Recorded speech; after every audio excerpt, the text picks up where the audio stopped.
Hello, this is Ryan of Happy Healthy Vegan, coming on a little earlier than my usual time because it's a weird day, not only for me. I've been still having a weird week, but for a lot of people that live on the East Coast, particularly Florida and Georgia.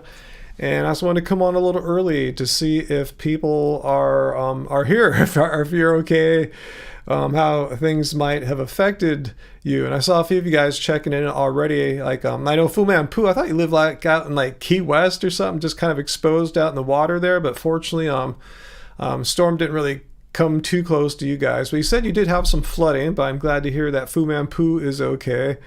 And the vegan metalhead, I see that yeah, you have a cousin who lives in Florida. Let's hope your cousin's okay. I'm concerned about also Graven babies or just Graven now, and AJ has a house out there too. So I'm hoping to hear from everyone. Just all check in. Parth came on earlier and said his house is good too. I didn't know Parth was in Florida, and Nikki was the first to comment, saying that she had she's without power due to the hurricane, and her one of her friends had five trees crash onto her house and block her road. And also Nikki's supposed to move tomorrow. So anyway, let me know if you guys are let me check something. Let me know how you guys are doing if you're in the area. Patty, yeah, that's why I came on earlier, for people in Florida and the nearby areas. How's it going, Patty? Were you in like the direct hit zone, like the Big Bend, or hopefully you're further away? Oh, okay. Yeah, Fu Man, yeah, let's hope Graven and AJ did okay. I really honestly don't remember where either of them said they live at, like what part of Florida. I want to say it was more central or southern. So I'm hoping they're okay, but I'll be really anxious and waiting for them to come on. Hopefully they have electricity. Hopefully they're okay. And yeah, let us know how you're doing there, Patty. And Fu Man Poo, how you doing? Good to see you back. And yeah, you're in the south of the state, right? Pretty far away from the main storm. But I saw how huge it is. The width of the hurricane was like the size of the length of Florida, basically. So I could see, even if you weren't anywhere near the direct hit areas, you're still probably getting a boatload of wind and rain. Hey, Sarah, yeah, early. I just want to see how all our happy fam are doing, particularly the Floridian and Georgian, and just people who live anywhere in the path of the hurricane. Was it Helena? How do you pronounce it again? But anyway, yeah, we want to see how peeps are doing, and I'm just waiting for everyone, all our Florida viewers, to check in and see how everyone's doing. Yeah, Fu, you just got rain and wind. That's what I figured. I mean, being pretty far from the eye and everything. Oh man, your buddy's place, Sarah, is trashed, and you can write off the Tesla though. Oh man, oh, sorry to hear about that. Yeah, it's nothing to laugh about or anything like that. So Patty, you're in Central Florida, 25 miles inland. You had a lot of wind, but your coastland of Citrus County is flooded. I didn't even think how it would affect all the orange crops and everything like that. Wow. Yeah, I thought Central Florida, yeah, besides like some massive rain and flooding like that, you guys did all right. Am I correct in that?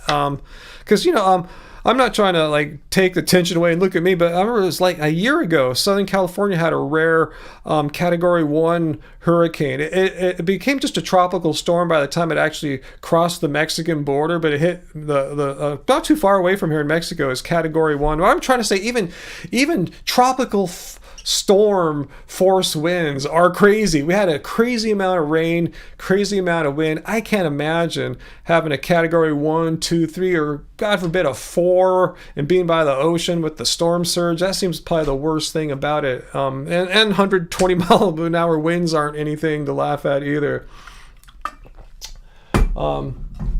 Yeah, we don't have that out here really. The waters are just a little not quite warm enough, not quite tropical here. We have a bunch of other things, earthquakes chiefly. But anyway, let's see what you guys said here. Let's see. Metalhead, I want rain. It hasn't rained an inch in 3 months. Yeah, that's the thing about rain. It's either like feast or famine with rain. Either in a drought or a flood, it seems. Let's see. Okay, your friend out there, Sarah, is going to be moving to the West Coast. Yeah, take your chances with the hazards out here, fires, and there are some flooding. Depends on what's going on. If you're in a flood-prone area in winter, and the earthquakes, like I said. But yeah, we really don't have hurricanes. We have occasional tropical storms, some tiny tornadoes, nothing like what happens in the Midwest, but they do have, like, I've seen them on the news. They do, they don't rip houses out of the ground typically, but they'll mess stuff up. Okay, he's originally from LA and he's bi-coastal. Awesome. Well, he'll probably be happy to come back to the West Coast, I imagine, after his place had just got totally thrashed. So Patty, you're in Cedar Key, Florida, a little town north of you. Oh, north of Cedar Key, a little town north of you, has been mostly wiped out. Wow. Yeah, I don't think the world's going to really know the full extent of what has happened in Florida from all the devastation, all the flood, the storm surge, the tornadoes they said were probably coming too. I didn't see that yet, but I don't know. It just sounds like it's going to be a long time to figure out what's happened, what's been destroyed, and how many people aren't with us anymore. And again, that's why I came on early. I really want to have all our, hopefully our happy fam are okay, our Floridian viewers, and you guys have electricity. And you could come on and just say hi. I saw Nikki just pop on before I started, letting us know, like, she doesn't have electricity in her home, but I guess, unfortunately, maybe cell phones are still working and have some electricity there. Yeah, Uncle. Hey, Uncle. Yes. Yeah. Yeah, but yeah. I don't know if you guys have heard anything about the extreme land movement going on here on a coastal area known as Palos Verdes. Residents there have been, these homes are built on a known landslide since like the 1950s, but it's been sliding at a pretty predictable, kind of slow rate. But all of a sudden, it's just gone crazy. It's like exponentially faster moving earth. It's wrecking all the utilities. They can't keep like power lines there safely, gas lines, things could explode. So the utility companies have shut off a lot of homes there. I forgot what the number of homes are up to. So they're just either they have to leave or try to live off grid. And some homes are just unlivable. The land has shifted so much that they've fallen apart. And some houses are fine, but they don't have utilities. That's a problem out here. Yeah, I think it might be the worst land movement landslide going on in California right now.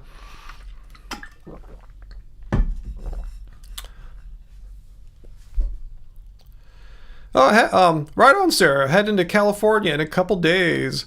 Home mid-October. You'll probably bring your laptop, though, and hope to tune in. Awesome. We'll be here on Fridays, unless something not cool happens or something. Yeah. Let's see. Uncle asked us, Angie's brother-in-law's place? Yeah, we have a brother-in-law that lives in Palos Verdes. Yeah, he sold it a long time ago. Like inherited a house and sold it. So yeah. Oh yeah, I forgot they bought a new house up higher on the hill.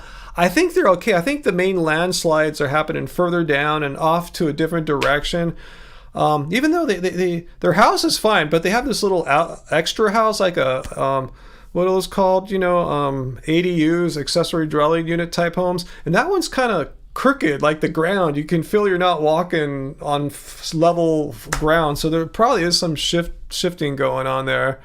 But yeah, I haven't heard them say anything yet about them really having any issues with the landslide. I think they're kind of far away enough from it, so they're not in the most impacted areas. I mean, they haven't, they still have their utilities and everything, fortunately. Hey, Heidi is here, and Varley's is here from England, dark, cold England. Speaking of England, I told you guys I got a email from a couple weeks ago from the organizers of Vegan Camp out there in England. I finally wrote him back. I didn't write him from my happyhealthyvegan.org address. I just used my Gmail one. It's kind of my default, I guess. Anyway, he didn't know who I was at first. I think he had to Google my name. Oh, Ryan of Happy Healthy Vegan. Okay, so I let him know, yeah, I'm just too much weird personal life stuff going on right now. I couldn't plan a trip to England right now. Just no way. So yeah, told him to keep me in mind for future years. See where I'm at, what my headspace and life are like then. Hopefully in a better place than how I am right now. Olive and roses. Yeah, you're in the still the path, huh? Raining and tornado. See, it's not done. I heard this thing's going to go on for days. It's going to just keep moving further north and cut west towards like Tennessee and Kentucky, bring them tons of rain as a tropical storm. And I told you, we had a tropical storm hit us last summer, I think it was. Nothing to laugh at. I mean, hurricanes, yeah, way, way, way worse. I'm not trying to compare, but I'm saying tropical storms still can bring flooding. A lot of places flooded here. Oh yeah, Uncle. Yeah, the Wayfarers Chapel, the world famous Wayfarers Chapel. Yeah, they took it down. I didn't know it could be disassembled. Yeah, it's beautiful. I mean, God, I now have so many regrets that we didn't do our wedding there because we dig that place. Yeah, this beautiful place. I know a lot of people get married there, and it was constructed by a famous architect. I believe it was a son or at least a descendant of Frank Lloyd Wright. It's just really cool looking, a beautiful overlook of the ocean, but it's right in that landslide area. So that historic church is like not happening anymore. I think that's it. They're trying to maybe find another location or something. Hey, Dr. Bear is here. Hey, Dr. Bear. I'm checking in. I started a little early. Want to have our Florida viewers and Happy Fam check in, hopefully, and say hi. Let us all know that they're doing okay. I'm still nervous. We haven't heard from Graven. Haven't heard from AJ, who has a house out there. But a lot of you guys have checked in. Let us know you're okay. I imagine, if you're dealing with like the aftermath of a major category 3 or 4 hurricane, then probably the last thing in your mind right now is to go on the internet and watch me blab about vegan definitions and stuff like that. But, on the flip side, this might be the perfect thing you need right now. You probably had a super stressful day and night last night. So maybe hanging out with us all here can help a little bit. Anyway, Russ has a question for me about allergies. No, I don't really have allergies. Angie's more susceptible to allergies. I think she's just more sensitive, like to things like dust, cat dander, pollen, stuff like that. So we have different biologies or physiologies, whatever. Let's see. What's my thoughts on trying to take less medication and more natural things for allergies? I don't know if Angie has any natural solutions for you. One good solution is just try not to be around the allergen. If you're kicking up dust by spinning an overhead fan, as we were doing all those weeks and months without our bedroom air conditioner working, we just had to turn it off and bite the bullet. It sucked not having a fan while our air conditioner's out, but I just noticed a pattern on, gee, babe, like we've been getting more and more migraines since we've been running that overhead fan. You weren't getting as many when we just had the air conditioning going, or just not running anything at all. And we looked it up. Yep, migraine, overhead fan, dust sensitivity thing. So yeah, if you can avoid the cause, that's the best thing, rather than try to find a solution. Just not let the cause get you. If you can help it, that's not always possible, and I totally get that. Yeah, food. We even talked about all the. I know that like California, Florida. That little piece of food got. Anyway, both of our states, Florida and California, have house insurance issues. There's a lot of insurers leaving both states due to just the high costs of the risks. We have wildfires here in Florida, has all the floods and hurricanes, and whether or not you believe in climate change, I don't care what your politics are, but the insurance companies sure do, and they have models of how the climate's going to change over the next few years. California will get drier, Florida will get warmer, and more severe hurricanes is the prediction. The bottom line is, it's getting harder and more difficult and more expensive to insure homes in a lot of areas, particularly along the coast there, I imagine. So yeah, food. This could really mess things up, huh? Make a bad situation even worse. Yeah, Uncle, it has cooled off a bit. Right now, as I say, 70 degrees outside around 6 p.m. It's been pretty pleasant. We've had like nice, deep overcast. You'd love the weather right now here, Sarah. When you're waking up here, it's gray and cloudy, and this is nice temperature, like in the mid 60s. Not too much wind, pretty still. Yeah, very dreamy. I love it. Putting on clothes rather than have to wear shorts and stuff all the time. But yeah, it's supposed to warm up a little bit next week, Tuesday, Wednesday. Fortunately, most of our air conditioning's working in the house. It's been working fine in the bedroom, the rest of the house, just this room. So I'm going to be a little warm here today. It's not that hot. Next Friday shouldn't be that hot either, but it's hard to like work on things like music and stuff like that in here. So I'm still waiting for them to get back and put in the one part that's going to complete the whole project that we've been struggling with for a long time. Anyway, let's see what else is going on here. Hey, Bill, wear an N95 mask. Well, it's hard to wear it 24/7, especially to go into sleep. We're talking about allergens. That's what I was talking about. The overhead fan was making Angie get allergic and causing migraines. But yeah, if it's heavy pollen season, that might be a solution for some hours to try to minimize it. We run a HEPA filter often too. It's an old HEPA filter fan. I probably need a new one, but it's better than nothing. If I know something's like you can look on the weather apps and see what the air quality is like, pollen readings, forecasts. So if I know it's kind of bad, I'll run it that day, and hopefully we'll have good air for the night.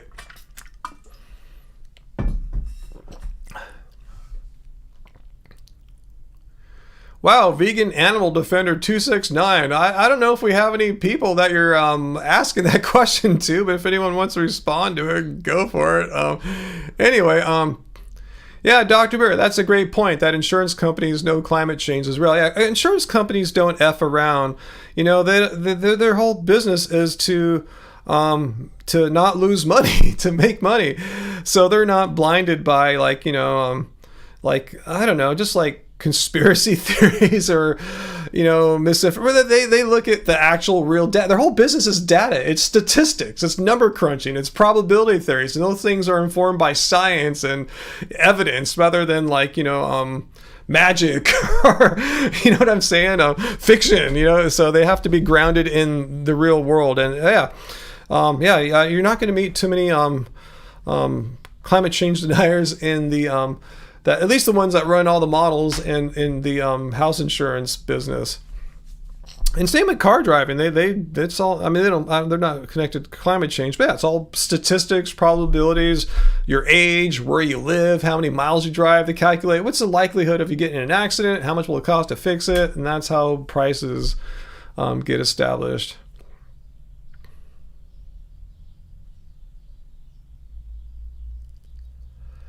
So anyway,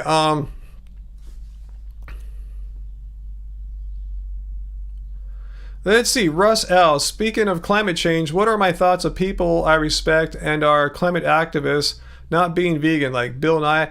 I actually don't know. To me, it just seems like an oxymoron, a round square. It just doesn't. I can't wrap my head around. If you're truly a climate activist and you still consume animal products, knowing that animal agriculture is responsible for more greenhouse gas emissions than even all of transportation combined, it seems like, how can you really if you can't even work on that aspect, consuming animal products, which is responsible for so much greenhouse gas emissions, forget the ethical vegan component of it, just not understanding the connection between the animal products on your plate and all the carbon dioxide and methane in the atmosphere, and how you can make a simple dietary change that's not only great for animals but also has works towards the goals of reducing greenhouse gas emissions. I don't understand. I don't get it. It's I got an electric car, changed my light bulbs. Well, that's great, but how about something you can do every day that's going to help the earth and the animals, and maybe even your own body too? But yeah, I just don't understand. I don't understand it. I have trouble wrapping my head around the seriousness of climate change activists like Greta Thunberg. She walks her talk. She knows that. I don't think she was an ethical vegan, but she saw the data. She changed. That's how it should be. Anyway.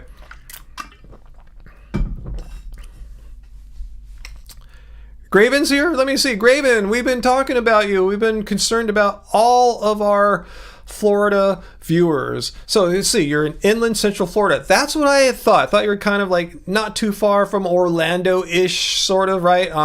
Pretty far from the Big Bend area, Tallahassee and all that. You're inland central Florida. All we got was wind and rain. Sounds like what Fu Manchu got too. But I'm sure you have relatives scattered all around. Your in-laws are in the area near the hurricane landfall. Wow. So thank goodness they're okay. But wow, without power, take that as a blessing. If they still are, have a house that didn't get flooded, and they're without power. I mean, that sucks, but man, they're lucky that they're okay. They're physically, their bodies are okay. Their houses sounds like their home sounds like it's okay. That's like dodged a bullet, so that's a blessing.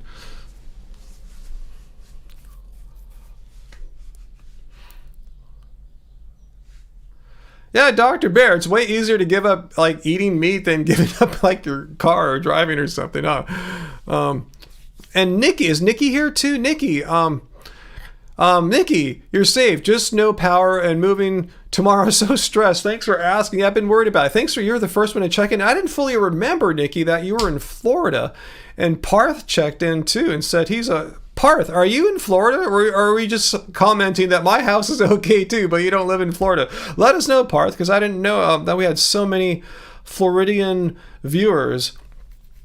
So yeah, that's why I came on a little early. I just want to check in, make sure everyone's okay, and I'm really waiting for AJ to come on because I know she has a house in Florida, and I know she spends part of the year there and part of the year not. She's not there right now. So no, she's probably physically safe. I just want to see if she knows anything about her house. So we'll let me know if you see AJ pop on. So Parth, yeah, let us know if you live in Florida. Oh, Nikki, power just came on. Vegan power is awesome. See, you needed to be on the same time I was, and some kind of vegan magic happened there through the internet, and your power came on. I'll take no credit for that, but awesome. Glad you have power. So good. Yeah, I know. All of our just modern life is just based on having electricity. Electrons need to flow. Oh, Parth, you're from New York, so your house should be fine. You should have no, encounter with any part of the hurricane.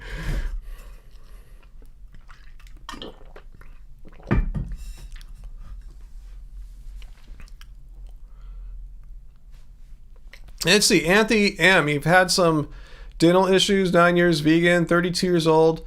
Do you think it has anything to do with your diet? It has to do with how well you take care of your teeth. I mean, and also too, I learned about a little bit of extra dental knowledge from my dentist who they consider themselves holistic dentistry, but don't let that scare you. They're very scientific, very evidence-based, but they try to teach extra things to their patients like me. Like I learned how people's jaws, and they're all different. Angie's jaw is totally different from mine, but different types of the way that the teeth and jaw are lined up make you more prone or less prone to cavities. Angie happens to have a really amazing jaw. The dentist is envious of how awesome her jaw is. And Angie says, man, you're always doing so much to your teeth, all the care and flossing, yet I'm more cavity prone. She doesn't understand. Oh, and now she knows why, because she goes to the same dentist too. So, no, I mean, it has to do with dental hygiene, how well you take care of your teeth. I would say the amount of cavities I get now as a vegan is pretty much identical to how it was before I went vegan, every once in a while, but nothing like, not like a whole bunch at one time or anything like that. So you want to take stock in what you're doing. Are you flossing multiple times? I have a water pick, dental floss, brush several times a day, and get my teeth cleaned 2-3 times a year. Let's see what else you guys talking about there. Vegan Animal Defender, are you a bot or a real human? Because you seem to be shouting it to, I don't think we have anyone like what you're describing there watching right now, Vegan Animal Defender. Yeah, Dr. Bear, you're kind of spamming like a bot. So actually really polite. If you're not a bot, I assume you mean well. I'm not here to spank you or anything like that. But one thing that we insist upon in our, where'd my rules go? I went to the wrong one. Here it goes. And our rules here, rule number 2, no spamming or trolling. And even though your messages are vegan positive, and I appreciate that, but nonetheless, I want to keep it consistent. So yeah, if you want to just have a regular conversation, totally go for it. But yeah, please refrain from making posts that may have the appearance of possibly being spam or troll stuff. Anyway.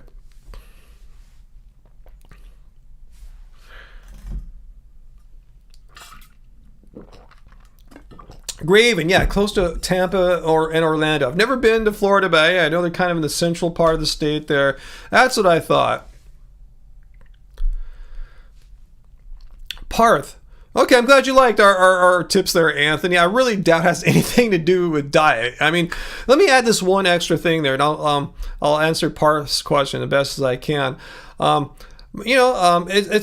This is a known thing in dentistry that bacteria in your mouth, the teeth bacteria, gum bacteria, that stuff, they feed off carbohydrates. That's their preferred source of fuel. So more reason if you're eating a higher carbohydrate diet, as most plant eaters do, because that's what plants are usually pretty high in, just more reason to take care of your teeth. So that's the only thing I think diet-wise that could possibly make you more prone to getting cavities. But again, it comes down to taking care of your teeth, brushing, flossing. That's how you get rid of that stuff. If you don't do anything, they're just going to sit there and multiply. So yeah, just take care of your teeth. And Parth wants to know, how do you determine whether to cut off a relationship? I wish I could tell you that one. I just think you probably know when it's not working out for you anymore, and you've tried your best multiple times to try to make it work, and if the person is not willing to or just doesn't care to try to improve, maybe that's a sign too. But yeah, try your hardest, and hopefully your partner is on board with that. Wow, another hurricane's forming, Graven? Oh my goodness, I know it's hurricane season. Wow.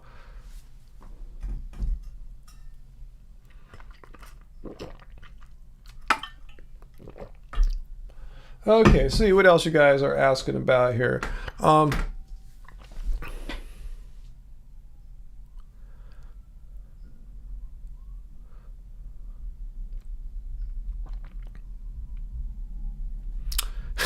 Asexual atheist, yes, Ryan. It takes one to break up a relationship. It takes two to make it work. Hey, that sounds like a great piece of wisdom right there, for sure.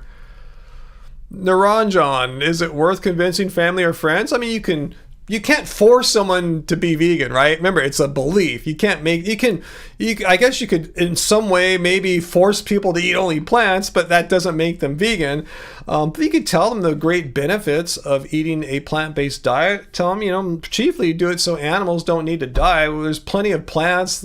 Agriculture produces plenty of plants. We can just eat plants and not have to kill animals, because when you get down to it, people love animals. They just think they don't, but that's why people have pets. They love their pets. Same thing. Animals are animals. So and let them know that it has some great benefits for the environment too. The United Nations has shown or ranked the most climate-friendly diets, and vegan and vegetarian are number 1 and 2. It also has some good benefits for health too. So it's like a win-win-win. If you could tell them these benefits and remind them from time to time, but you can't harp on them, and you can't force anyone, but it doesn't hurt to share.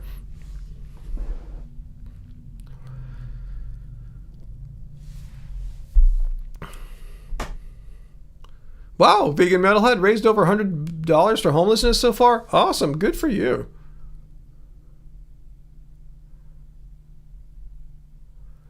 Naranjan, you're okay. You do that, and you're becoming a laughing stock. Well, just are they making fun of you? Are they picking on you? If so, let me know what you're saying.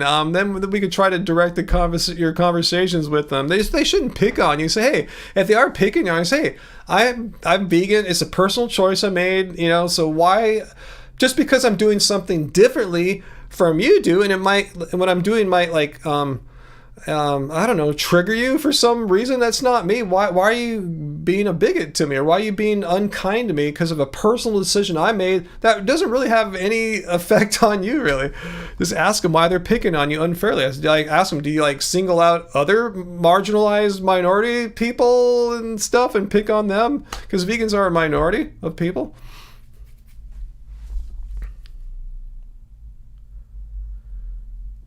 Let's see. So what else have I missed in that time I was rambling there? Let's see. Yes, they say that I've been vegetarian for all life and now I want to promote veganism since 7 years. Cool. Just let them know you're doing it because for you see the value in eating plants in order to not have to have animals die for you. Like, just let them know, hey, if I have the choice to have animals not die versus animals living, I mean, it's a no-brainer. Like, all I got to do is eat these delicious plants, maybe a B12 spray once in a while, and the animals get to live and I get to eat all this delicious food that's actually great for the environment and my body too. It's like, why should I not be vegan? Ask them that. Why should I not be vegan? They'll probably have a bunch of dumb reasons. And you've seen enough of my videos and other YouTubers that respond to nonsense. I'm sure you'll be more than equipped on how to deal with any like lame arguments that come. Oh, my ancestors and family tradition, whatever. Who knows what they're going to say?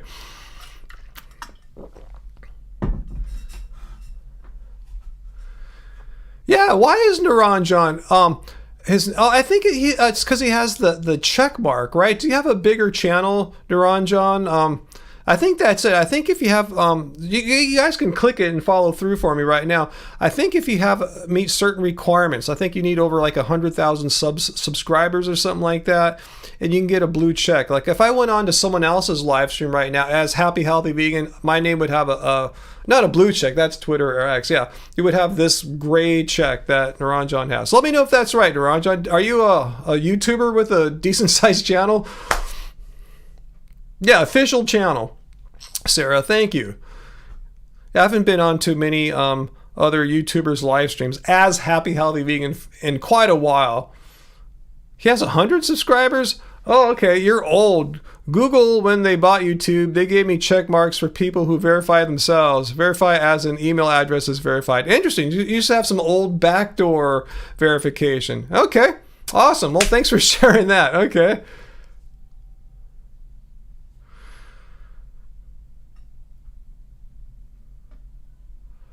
Hey, asexual atheist says to Naranjan, we can only change ourselves, really. You can't force someone to believe something. We can only change ourselves to change the world, and thanks for being vegan.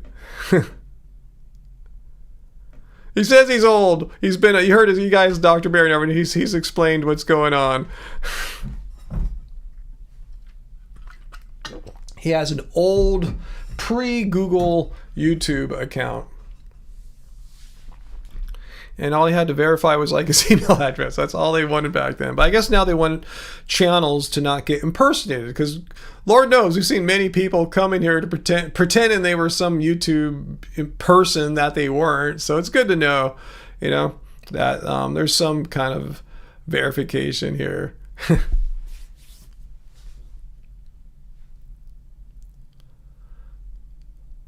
Asexual atheist. Interesting. Your name Fritz is not popping up. Yeah, isn't that usually your usual normal name, Fritz? What's going on today? You must have logged in on a different account and didn't realize it. If you want to come back as Fritz, totally cool. But if you can stay on this account, it's all good.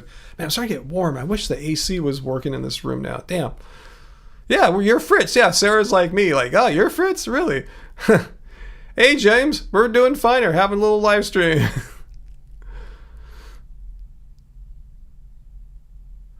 Let's see, Metalhead, you have seen Mike the Vegan bots on here? What's that? Mike, like fake Mike the Vegan accounts? Yeah, Fritz Bjorkvis, yeah. He'll give it a bash, he'll be back in a tick. Yeah, you must have came out on a different account. Oh, sorry, yeah, you only have 25 subscribers. Yeah, you're not doing it for that, right? That's just, you just put up a few videos here and there, not like, like with the intent, yeah, it's gonna, get a ton of views and all this stuff. Let's see. So any other questions? Now's a good time. I guess I'm in between stuff. Pretty tired today, I gotta say. did some pretty hard work at the gym today on the basketball court. I didn't play any games today, but it was good to get back out on the court. I went back on Monday. I missed all of last week because of my mom being in the hospital. Yeah, you guys, when I talked to you last Friday, my mom had just gone in the hospital the day before, Thursday, and then Friday was her second day, her first full day there. No, I think she went on Wednesday. Was that right? Yeah, that's right. She went on Wednesday. Then I went back on Friday, and I rushed here to get back to do the live stream with you guys, and went and spent a huge chunk of the day with her Saturday. And good thing I was there, because she needed some physical therapy. They didn't come. She was supposed to get some. They finally got to her maybe 4 or 5 or something like that in the day. But yeah, they needed to get her walking around, just laying in bed, getting weak and stuff.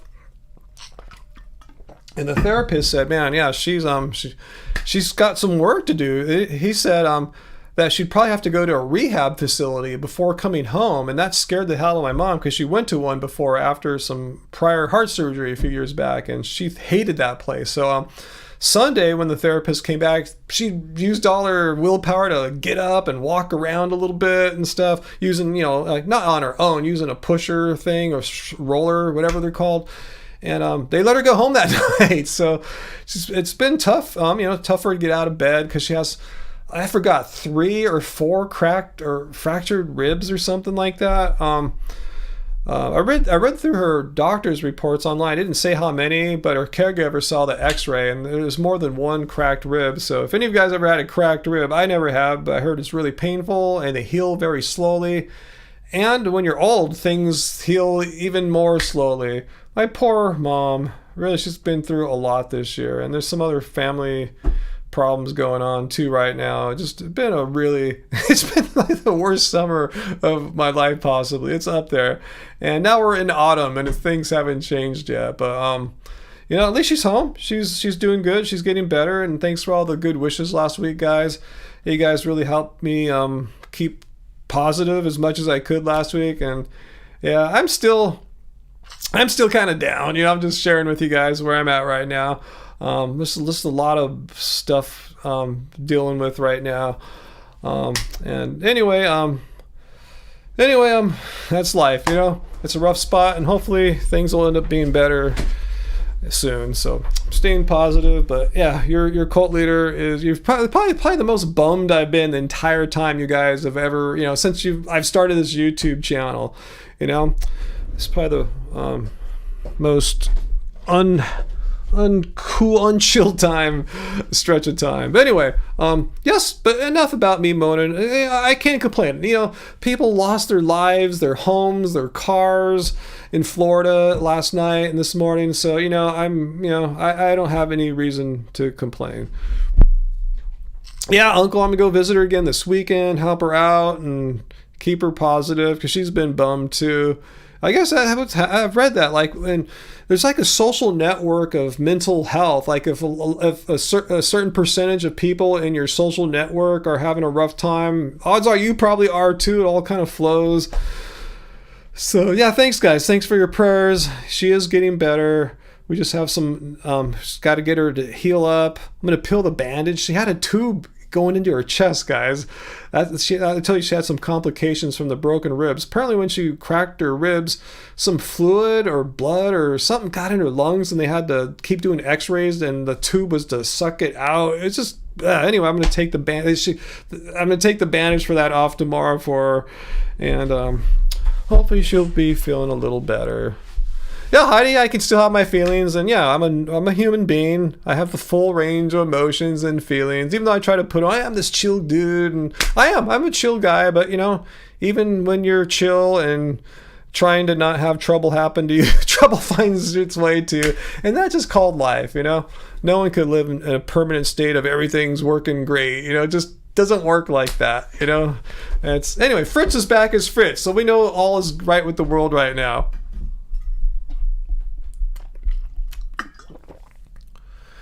Yeah, it's been a rough time for my mom, rough time for my family lately. And yeah, she had COVID earlier this summer. It's been a rough summer. She get like I was talking to her caregiver. My mom gets her strength. She gets it back to this nice level, and then something happens. Like she's about to make a breakthrough, then COVID like wiped her out for a few weeks. And the same thing. She was getting her strength back. She's about to start taking it to the next level, and this all happened. But anyway, you just got to deal with it. But she is on the mend. Thank you guys. Thank you so much. And hopefully I'm hoping next month I'll be in a better mental state. It's been hard to like even work on music, and we have a song that we want to finish. I'm glad we got the ones out that we did in recent times. I have some news about our band to share with you. And back in like 2005, 6, 7, we were going really strong with the Chillin' with Love Spirals podcast. It would sometimes get on the top of the music podcast and iTunes. Never do that anymore, but we're just early adopters. But we are back. We've been putting them on YouTube. Like here, the Chillin' with Love Spirals podcast is on YouTube. Let me just play a little bit of it. Hey, I'm Angie. And I'm Ryan. And we're Love Spirals. Here we are back for another Chillin' with Love Spirals podcast. Oh my god. Yeah, so we've got lots of news, as you can imagine. I don't even remember how long it's been since that last one. Yeah, after Numenon, right? Yeah. Which was a few months ago. Yeah. Anyways, the big news is that 1 week ago, yesterday, we released a new song. It's the podcast. Yeah, we're really excited. Yeah, it's called Not Myself.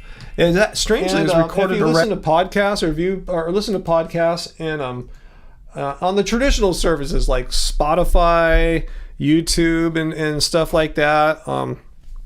It's on there too. It's not in the video form like this. The video form only lives on YouTube. But Angie's been going back and finding old podcasts, starting from the first ones, like from 20 years ago, and one by one getting them up on there. So yeah, look for us. Chillin' with Love Spirals. Yeah, I'm going to show you again the name of the podcast. Chillin' with Love Spirals, as you see on the screen there. That's the name of the podcast. Or just look up Love Spirals, and you can listen to or watch on YouTube. This is on the Love Spirals official channel. But if you just want to see Angie and I having a conversation, talking about music, if you're just interested in that part of us, just our relationship a little bit, that's all on there. So anyway, guys, just thought I'd share that with you, and I put the link in there. That's what that link from Happy Healthy Vegan is, the Chillin' with Love Spirals vidcast on YouTube. But I said, yeah, just look for Chillin' with Love Spirals on Spotify, on Apple Podcasts, and all the other ones, Amazon. We're there. Heidi, I always thought you'd leave your body at 57. That's my age. What do you mean? What are you going to do at 57? Metalhead. You've had issues as well. Your uncle died of a nasty bout of COVID 2 years ago and it was hard on you. Oh man, sorry to hear that, vegan metalhead. Oh, Varley is that guy that wants to live forever. That California tech bro guy. Takes 100 supplements. And at least he's into plant-based eating. But yeah, it seems like a lot of work. Anyway, yeah, Sarah, I'm with you. I don't want to live forever. I just want to live as healthy and active as I can be for as long as I can. But I know you can't always control all that. Uncle, what was the drainage for her lungs? I don't understand what was going on. I know she had a tube going through her chest, like into her lungs, and there was some kind of device next to her bed, like on the floor, I guess like a pump or drain or something. I'm not sure what it was. I wish I understood more about what was going on there, but that was, yeah, the complication she encountered. Let's see. Yeah, Dr. Bear. Yeah, so true. As far as we really truly know, for sure, maybe there's other ones in the future. You had some in the past. Those we don't know is for sure. We know for sure this one life is happening right now. And yeah, don't shorten it unnecessarily and try to live it as happily and positively as you can. Spend time with friends and loved ones. And just sometimes, just let them know that you care for them or love them. It doesn't hurt.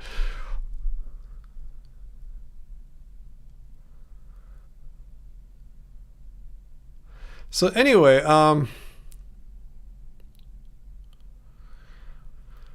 Oh, sorry to hear that, Varlace. Your dad has advanced heart disease, terminal lung cancer, type 2 diabetes. Yeah, I saw in the reports when they were doing the x-rays of my mom. Yeah, it looks like her heart, it has some calcification. It's just, anyway.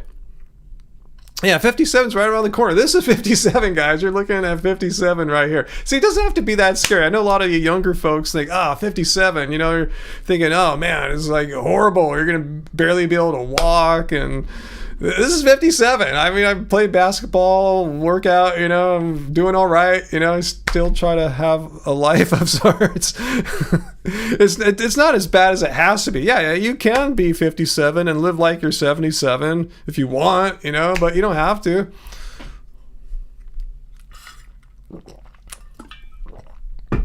Graven, if you had to live again, you'd be so mad. Nikki, 50 later this year. Awesome. Bill, 57 is in the rear view mirror for him. Let's see, Patty, almost 67, 10 years plus that 57. You listening there, Heidi? And she walks how many? 5 miles a day. Congratulations there, Patty. Yeah, walking is amazing. I know a lot of people underestimate how good walking is for you. It's great, especially doing that many miles. It's low impact. You can do it for a long time. Body's in motion for all that time. It's a great way to stay healthy. Hopefully you'll be with us a long time, Fu. Uncle, how did Diddy get all that baby oil in bulk at Costco? I saw a response to it. Someone fact-checked that they don't sell baby oil at Costco. Supposedly Diddy's attorney said he got the 1,000 bottles of baby oil at Costco, but someone fact-checked that. They looked online and in a store, and it's not a product that Costco really sells. They don't really sell baby oil. So I don't know. I just think they're just lying and hoping no one will know. I mean, that's what an attorney's supposed to do, protect his client. And if that protection involves lying, a harmless lie, I don't think he'll get disbarred for that or anything.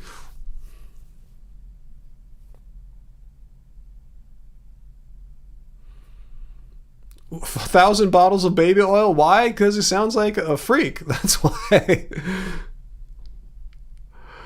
Sarah, romper stomps all over town. Love it, snow or shine. There you go, Sarah. Yeah, you're a gym rat, stomping all around, walking. That's like, that's kind of my life too. Yeah, Uncle, yeah, that's true. Costco doesn't sell stuff like baby oil at all. Dr. Bear, yeah, I forgot. You're relatively young, 31. Awesome. Baby oil was for freak stuff. Totally right there, Graven.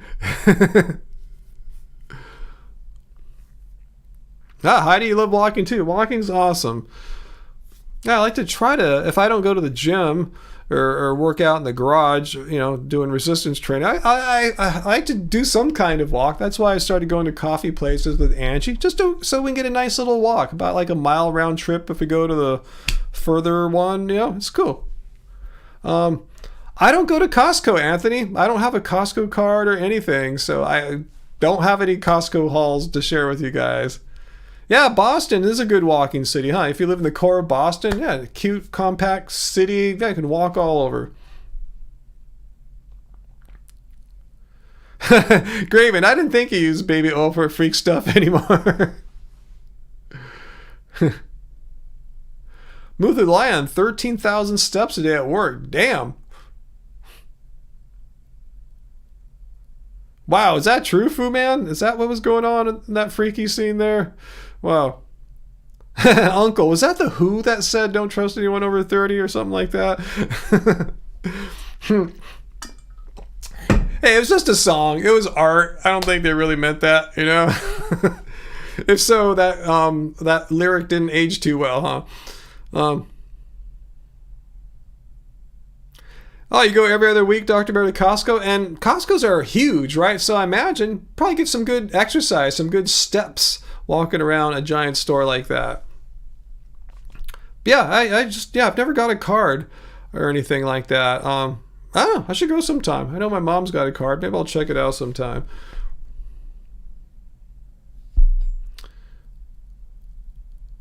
What's that, Metalhead? You wonder if Brett Favre has Parkinson's from taking too many hits to the brain? I don't know. Brain health, concussion awareness. I'm glad people are more conscious about that now in modern American football, because people didn't care about that much in the past. Graven, you never been to a Costco? You're not paying to shop? I went in the 90s. Back when e-commerce was really new, they didn't have Shopify or anything like this. I learned that if you went to Costco and got their premier level of membership, you can get in on some kind of e-commerce deal, so I could sell compact discs for Love Spirals Downwards on my website. So I had a membership for a year, maybe 2 or so. I never went there to shop though. I only went there to get the card so I could have my e-commerce thing. I know you can get e-commerce now so easy, but that's my life experience with Costco, so I could sell compact discs on the internet.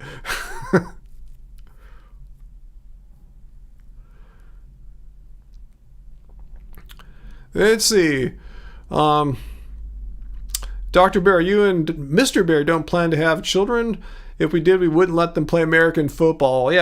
Boxing and football, stuff like that, I would be against as well. If that's what my kids want to do, and good for you not want to have kids. I was reading how Selena Gomez, she's getting all this crap from the public because she said she's not having kids, and I think in her case, it wasn't just a choice. It was the result of a condition. I know she has, I thought, lupus and some other things, and having kids was either too high risk or something like that.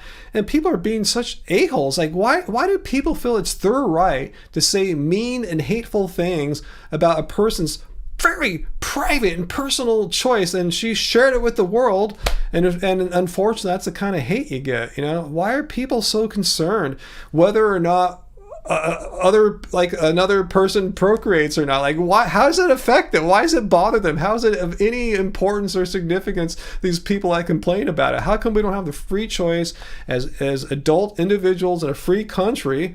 It's still a free country for at least a little while. How come we don't just have the right? We do have the right. We absolutely have the right to if we want to have kids or not. And sometimes, I said, it's not a decision that is a decision. Sometimes it's forced. Anyway, people are mean. That's what I'm leaning to. This long wound up way of saying people are mean. People just need to not hate on people for their decision to not have kids. It's a very personal thing. Childless cat lady, uncle. Yeah, same thing. That's the kind of thing I'm talking about. It's made its way into politics.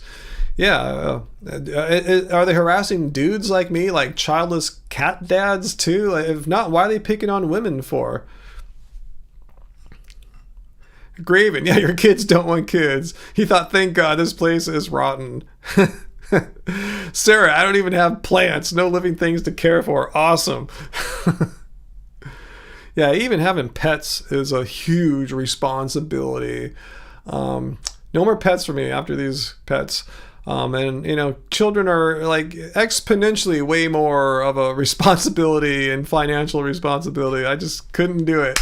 But I applaud every one of you guys that have kids. I'm just saying myself, I guess I just don't have that kind of temperament.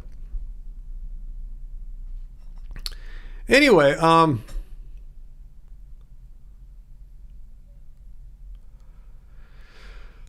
what have I missed there? Yeah, Dr. Bria. Yeah, nobody should be shamed for choosing or not choosing to have children. It's not a shame thing, it's nothing to shame about. There's nothing shameful. It's just crazy. Oh, Milo, you just came back from the hospital to have some tests done. If they tell me there's a health problem, you still will never stop being vegan. Well, what are they? I mean, say you have some kind of health issue. I don't see how it could be how the only way to fix it is to eat a steak or something like that, right? I mean, if you're deficient, say for instance, you're deficient in iron or something, not saying you are, they would say, take an iron supplement. If you're low in vitamin D, which I doubt you are living in the tropics, take a vitamin D supplement. You know, that's the solution. I can't see any reason why, if there was something wrong, oh, you got to eat cheeseburgers now. That solves everything. You know, cheeseburgers, is the golden ticket to solving all your health issues. That makes you invincible. It's not like that.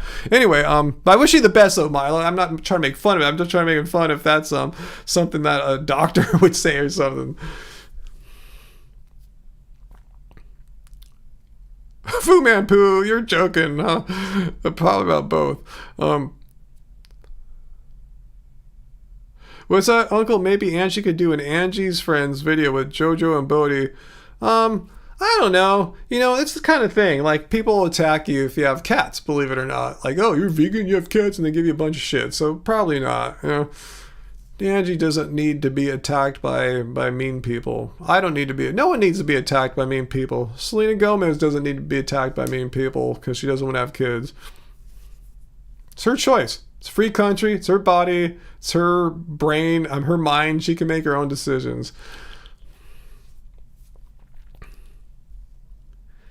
It's not like veganism. Like, veganism affects others, particularly animals. Your decision, one's decision to have children or not have children, doesn't affect other people or animals. There's no exploitation and cruelty. People say, you're always picking on people. Yeah, I'm just pointing out what a vegan lifestyle is. But yeah, the choice to have children or not, there's no victims or anything like that. It's just a personal decision that doesn't affect these strangers or anything like that.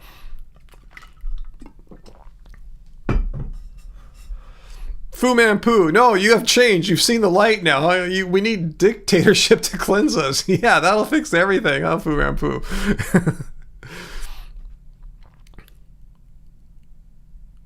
Oh, Graven, your daughter blames you for her existence.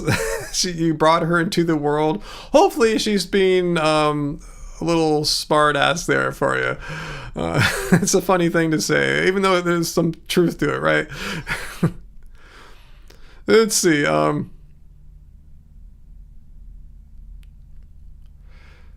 God, wow, what a cool name you got there, God. Been watching since 15, like watching Happy Healthy Vegan. Awesome. And you're 23 now? Wow, totally cool. Feel honored.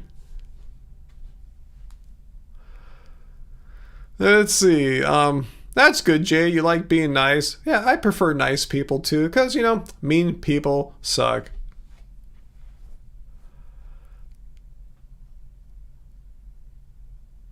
Sarah, that's random about this band name that you would use. Where did that come from? That is a cool name, though, actually. I like weird band names.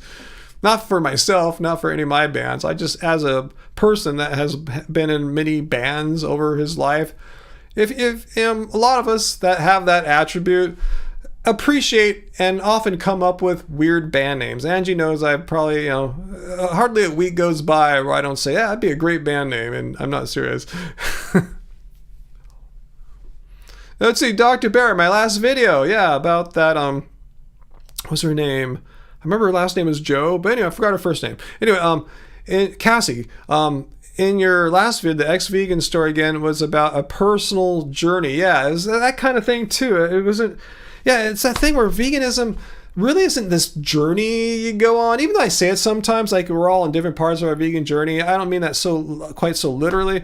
Veganism is not about you. I mean, it's something you do, but it's for other purposes, like not harming animals. It's for animals. It's not for you, even though it's something you do. A lot of people do it for themselves primarily. And the animals are kind of secondary. And I think a lot of the people who are no longer vegan, they leave because their personal journey thing goes somewhere else because the journey is for them again. It's not for the animals. But vague health issues and experimenting stuff like that. It's such a weird pattern to see, huh? Again, we don't really see someone who's like sick, like, I was feeling weird one day after 10 years and I got to stop being vegan. I mean, there's so many other reasons other than diet, or at least a vegan diet, that could have caused that. Yeah, the more I thought about it, some of you guys in the comments pointed out she could have been hungry. It sounds like, maybe some calorie deficit. Could have been pregnant even. We know, like, you can get pregnant and then have it not come to term. That happens quite often. That's more common than actually, like, people actually get born, but it could have been pregnant for a little tiny bit there and then was not. Who knows? It could be so many things, but to say that it's because I'm eating plants, that's why I felt weird one day. It's kind of strange.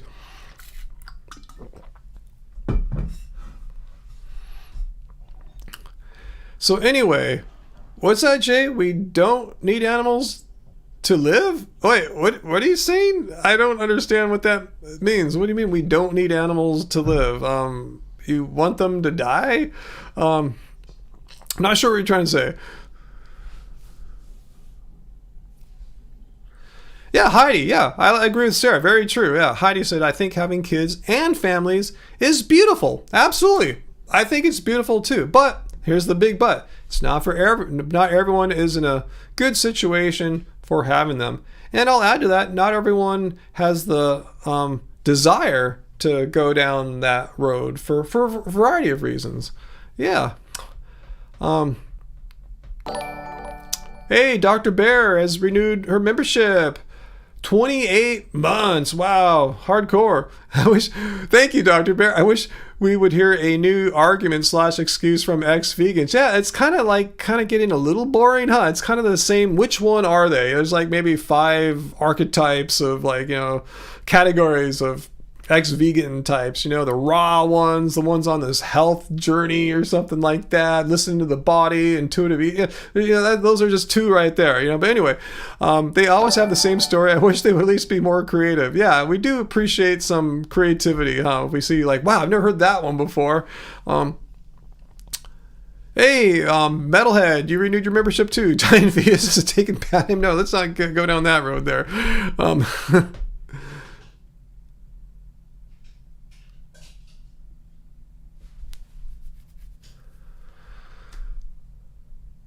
Okay, Sarah. Okay, what Jay was saying, they're saying that we don't need to eat animals to live. Okay, totally got that. To understand that, it didn't make sense. I was trying to wrap my head around. I wasn't making fun of her or anything. I was just trying to understand. I was trying to just wrap my head and try to figure out what the idea was. So I totally missed that. So thank you so much, Sarah and Jay, for clarifying that point, because I was mystified. Good question, Fu. Is God here in our comments? Like the God, like the Bible God? If so, like, whoa, oh, look what I made happen here. Whoa, I can do all these cool things now. Like, check this out. Look at that. Is that cool? Check this out. It's like magic. Woohoo, look at this. Wait, it's not happening. I did it earlier. Oh, there it goes. I see. This is cool. I like a digital magician here. Well, I didn't know how I made that other one. Let me do that. I didn't know how I did that. Is that? I made that confetti come down. I don't know what I was doing. Oh well. It was cool when it happened. I'll have to figure that one out.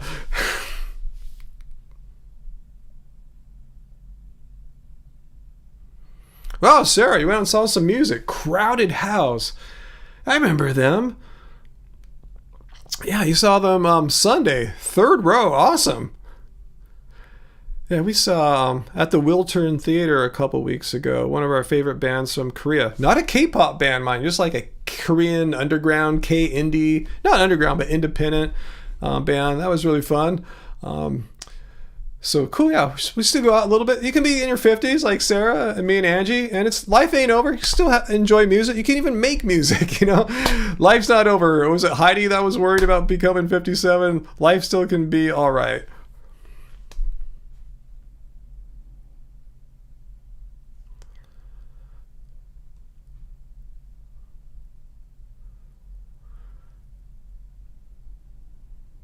Hey, Astral Alumnus, how's it going? Vegan animal defender, I'm asking honestly. I'm not being mean or anything. Are you a bot? Because just say hello, Ryan, or something like that to let me know that you're really real. I didn't know people ran bots in the chats here of live stream. So let me know. I'm just really curious. It's been I'm not saying I'm disagreeing or agreeing or anything with what you're saying. I'm letting the content be up for now. I'm just curious. Can you say hello? Yeah, we will make sure you are a people. Patty Tongate, lab created meat is a vegan. I'm not an expert or scientist, but I understand there's different ways to make it. Some ways involve an animal serum, which could be argued not vegan, and there's ways that don't involve that, which would be technically vegan. But they're making meat, it's not like a fake meat, like a Beyond Burger. It's actually meat, So technically, if you there's ways to make it that bypass animal cruelty and exploitation. So technically vegan, but I think a lot of us vegans really detest meat. I don't want to have something that is meat, just didn't come from cruelty. I'm not interested. Just like I wouldn't want to eat roadkill or anything like that. I'm just not interested in meat. But if you want to eat lab-grown meat as a vegan, I'm not gonna make a video shaming you or anything like that. Again, if it comes from a mode of production that doesn't involve animal cruelty and exploitation, awesome, go for it. But it sounds gross. That's the number one factor for me. And I'd rather just eat some lentils or something, Yeah, it does sound spooky too. All right, Cindy, you did it again. You came back and you're here just spouting your political beliefs. Yeah, not today. All right.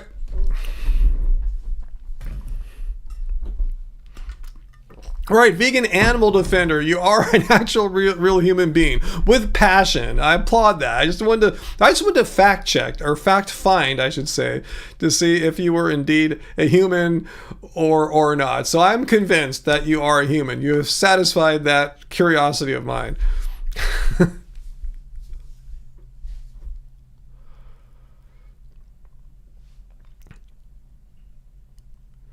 Uh-oh, Dr. Bear, you're going to get into a philosophical discussion with Vegan Animal Defender 269 if you want to go for it. What does Sarah think about lab-grown meat? Like me, I wouldn't touch lab-grown meat. Yeah, I'm with you, Sarah. Yeah, we're on the same page on so many things. I'm going to read her verbatim here. I think meat is gross and not a food. So that's a no to lab-grown meat. But like I said, if someone other vegan wants to eat it, totally cool. Just not for me. I'm not going to go eat it with you. And I'd rather probably not be sitting next to you as you eat it too. Just the sight of it will gross me out.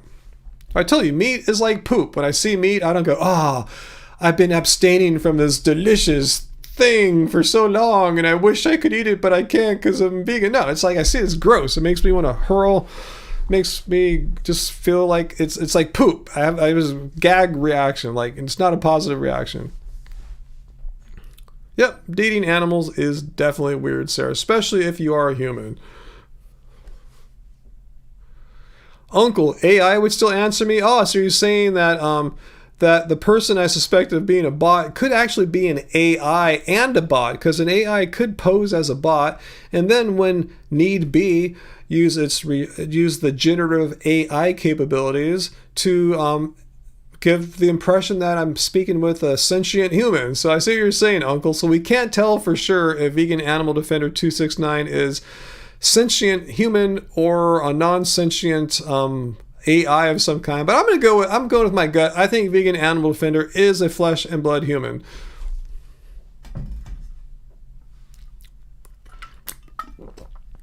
It's freaking dead bodies. I ain't eating that. Well, technically, I agree with you, Heidi. I agree with you 100%. But technically, lab-grown meat isn't a dead body. There was no animal ever alive that got killed. So it's not really a dead body, It's the stuff that you would see typically from a dead body. But, what I'm saying? It's a weird thing. I just eat plants, Anyway.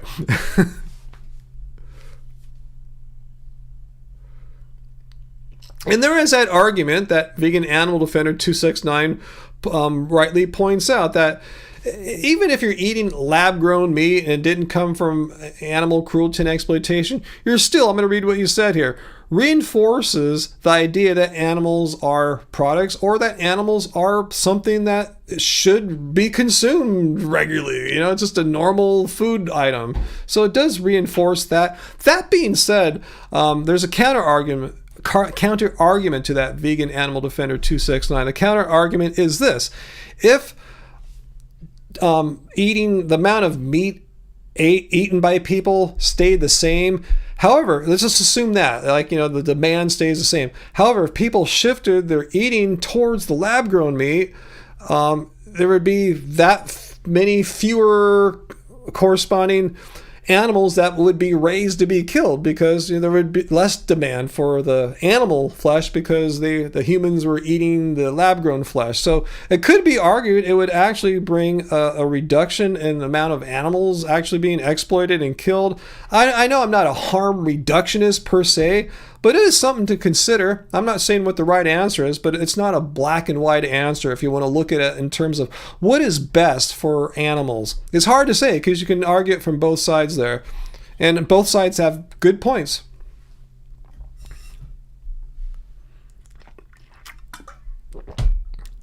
Let's see. Dr. Bear has a question about lab-grown meat here. What if lab-grown chicken only needed a fallen feather from a rescued backyard hen whose eggs aren't taken away? Would I have a problem with that? I tell you, I wouldn't have a problem. I don't have a problem with lab-grown meat, especially the ones that are produced from animal serum. I just don't want to eat it. If they somehow lab-grown meat made a Beyond Burger, I'd eat it. But it's making real freaking flesh and blood meat. I don't have no. That's where my problem is, Dr. Bear. It's the fact that it's a food I detest, not the philosophical, ethical parts of it.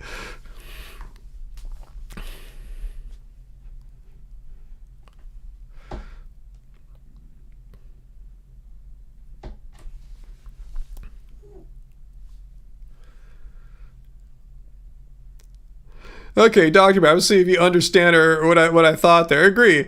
I wouldn't eat either, but I'm trying to argue that there's no moral issue. Yeah, there shouldn't be. If there's no animal cruelty or exploitation to produce lab-grown meat, then there's no ethical objection to it.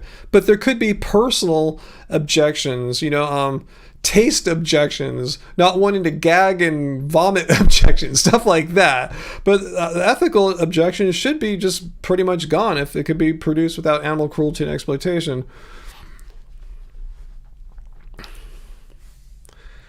So yeah, I think most vegans are probably not going to be too tempted by it. Some will, and like I said, I don't care. I'm not going to bag on them and make videos about it or anything like that. I think it's the real win for lab-grown meat is to get people that are just eating meat and don't give a shit about animals, about animal cruelty.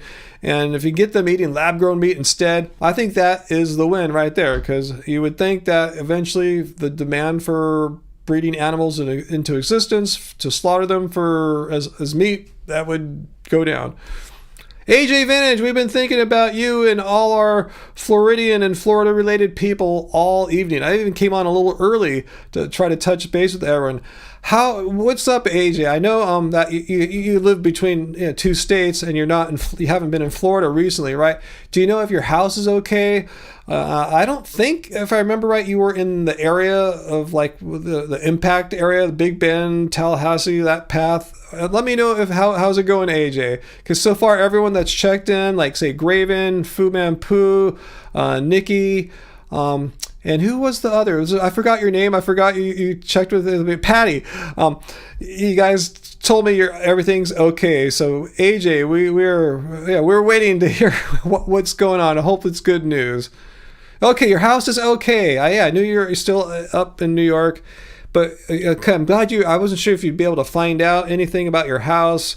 Do you have a camera? Do you have a neighbor? Do you have a way to check in? All right, so that's good. But so I think all our viewers, at least the ones that come regularly to the Friday live stream, I'm glad you guys are safe. Your houses are safe. Where you live at is safe. Your property, cars, and yards and family and everyone are okay, because I'm concerned about you guys. I know a lot of you guys live in Florida, and I saw how the width of that hurricane is its diameter. It's crazy. Is huge. So I know it could affect a lot of people. I know a lot of you guys just got a shit ton of rain and wind, but nothing of like hurricane force. So thank goodness you guys are safe, and my thoughts and And well wishes go out to everyone who wasn't so lucky and sitting in homes with water, no power, and have to rebuild, and that's really sad.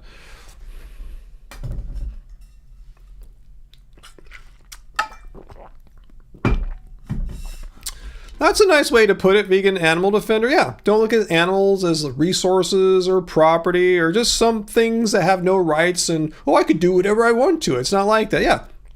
They view them as individuals deserving of basic respect. Exactly.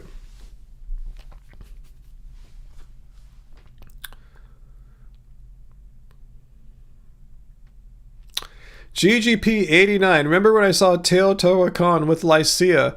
Yeah, yeah, I've been to that's you guys have heard of Teotihuacan? It's one of those, ancient pyramid sites in central Mexico. I've been there twice. So I kind of remember my first trip there more than my second trip there with Lycia. But yeah, I remember we all went there. I arranged that. I worked it out so that I insisted, like, hey, the promoters, you guys got to take us to Teotihuacan. It's kind of a once, in my case, a twice in a lifetime thing experience. And yeah, it's a cool place. It's a cool place. Teotihuacan, it's just really a magical. You can feel the power of the area there. I hope to see it again later on at some point in life. I don't know if I ever will, though, so I'm glad I saw it twice.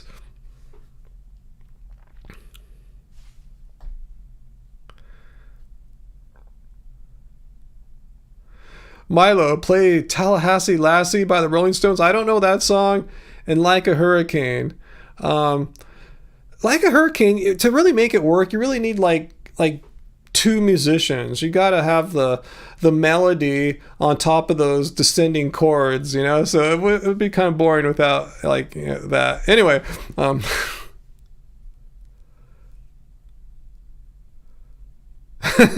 good night, Fu Manpu. I'm glad you're back, and it's always good to see you here. Please come back. If you're leaving right now, come back next Friday if you can. I should be here unless something weird's going on. You know what it's like. It's Friday, 6 p.m. Pacific Standard. I believe that's 9 p.m. East Coast time. Travis is here. Awesome. Good to see our regulars. It's been a chill night again. Not really much in the way of trolls. Just someone trolling politically. Timed them out for 24 hours. They'll probably come back again next Friday. If they do it again, I'll just block them.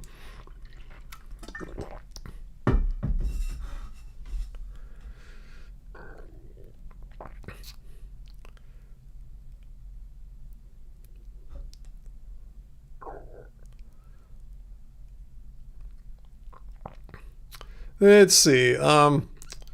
Cool. I'm glad to see Dr. Bear and Graven are having a kind discussion there about understanding Dr. Bear's point. She feels like she's purposely misunderstood. Hopefully you're not getting those vibes from me. I think I understand where you're coming from, Dr. Bear. We have a level 5,000 vegan? Wait, what's going on? What am I missing here? Please, what is happening? Who, where, what? Let me know what you see, AJ. I actually had someone come to my comments of the video this week, and I assumed they themselves were a level 5,000 vegan and didn't like me saying that, and pretty much commanded me I shouldn't be calling people, I shouldn't say that they're level, I shouldn't be making fun of them as level 5,000 vegans or something. I invite them, hey, come to the live stream and share your thoughts as to why I'm not allowed to say level 5,000 vegans. And this person made all these assumptions about what I thought was going on in their minds or what is not happening in my own mind and thinking. So I want them to, hopefully they're here and they could elaborate more on why I shouldn't do that. I'm being mean to mean people or something. Anyway,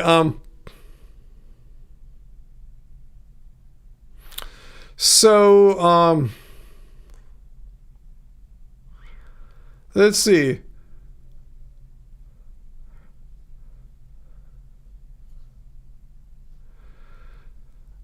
Oh, vegan animal defender? Are you messing with Dr. Bear? Please. I think you must have misunderstood what she was saying there. It's like she said if like a feather fell from the sky or something like that, and that's all you needed to make lab-grown meat. It was a thought experiment. You know, it's not something that would ever happen in the real world.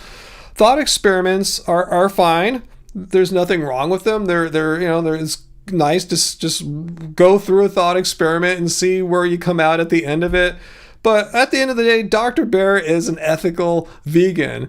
So just because she had a thought experiment that didn't end in the way that you wanted doesn't mean she's gonna like stop being ethical vegan anytime soon because she's an ethical vegan. She understands the ethical components and arguments that underpin veganism. So that's not fight. It's not fight one of our own here.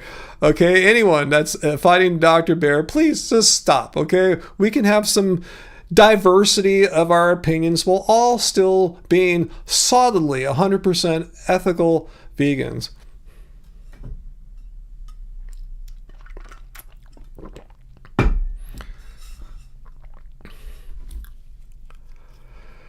And Dr. Bear raises a good point here. I don't want to continue this discussion on, but I think you raised a good point. I guess you were accused of something, Dr. Bear, and you said, how am I not leaving a crow alone if I pick up a fallen feather from the ground? Excellent point, especially if the fallen feather comes from an animal that was not in captivity. There could be an argument, well, you're keeping the animals there and just waiting for the feathers to fall and you go and grab them for your own benefit. But if you're just finding just a randomly fallen feather, I don't see how that any argument could be made how that animal, because let's look at what veganism is. Because what's his name there you're just talking to was talking about not looking at animals as objects, and I agree with that, but more important, let's get down to the nitty-gritty of what veganism is. It comes down to animal cruelty and exploitation. Literally animal billions. Cruelty and exploitation. So I gotta ask, if a crow flies by and its feather falls to the ground, a free crow, a non-captivity crow flies by, and a random feather falls that you might find walking in the woods, I cannot in any way in my mind, I'm trying to be as creative and as I possibly can, I cannot conceive any way that an argument could be made that the crow whose feather flew from dropped from high in the sky, that crow itself suffered or experienced any animal cruelty or exploitation. That's the point I'm making here. Just because you find something from an animal, and I see what he's saying, but if you use the feather in a piece of art or something like that, you're glorifying or giving consent that animal products or parts it's okay to do that. I can see the argument, but let's get down to the actual animal in question, because talking about potential animal abuse that didn't exist is one thing. Actual animal abuse, that's what matters. That's what animals care about. They don't want to be harmed. They don't want to be exploited. And when a feather falls from the sky, and a feather, gets picked up by a human, at that point, there's no animal cruelty and exploitation. That's my point there. Am I saying that we should wear the feather in our heads or something like that? No, I'm not saying that at all. I'm just saying though, just the act of picking up a fallen crow's feather, I cannot see where the animal cruelty and exploitation comes in.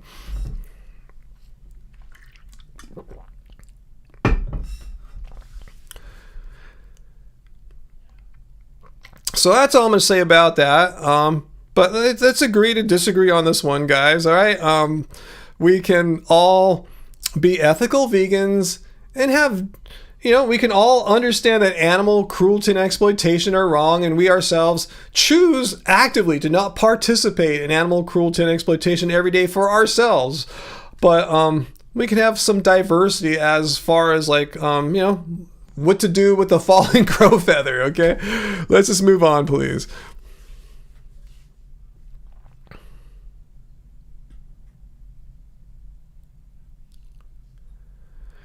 GGP89, the crow didn't give consent. It just fell off of it. What did Dr. Bear say? For consent to be morally relevant, it has to be possible. Crows can't give consent. Or not for their fallen feather to be taken. It's just we're really getting to weird terrain here, like crows giving consent for it's a feather that fell off a crow. Think about it. The crow is not being harmed. It's no cruelty going on with the crow. I guess you can make, okay, I guess on the out, there can possibly an argument be made that the crows exploited. I say so, possibly. At best, I think it'd be a weak argument. I have to think this through more. You're not really exploiting the crow. I mean, you're using an object that randomly fell off the crow. So one could try to argue it's a kind of exploitation. I personally am having trouble truly seeing that as exploitation, having a fallen feather fall off and a human grabs it. But anyway, let's move on. Is it okay to eat animals which died of natural causes? See, they were getting all this stuff here. I see what your point is here. I guess technically, I've heard vegans try to argue, yeah, if I see roadkill, I'm going to eat it. I'm not one of those, and I'm not advocating for that as well. It's again, these are thought experiments. Is there anyone that's really ever done that? A vegan that's tried to survive off eating meat, like on the reg, like by looking for a roadkill? Is that really a thing, or is this just like a desert island thought experiment? Like, what would you do as a vegan if your plane crashed on a desert island? What would you eat fish? Would you eat bivalves? Like, what would you do? It's that kind of thought experiment thing.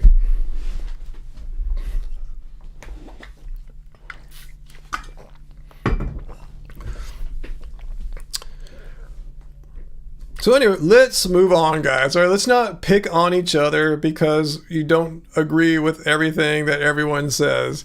Not everyone is like me. Not everyone is like you. But we all are ethical vegans, and we need to get along. If we can't get along with each other, we're just becoming some kind of weird cult. Like, oh, they don't have the exact party line. Let's kick them out here. Bottom line is, she's ethical vegan. Let's leave her alone, please.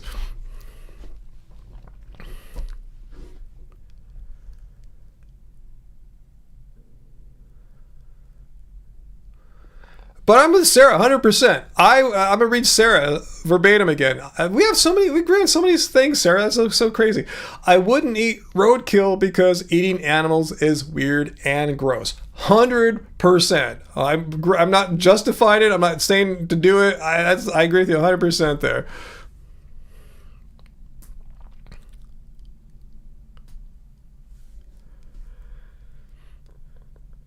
We are kind of twins. We're tall, like that weird 80s music from England.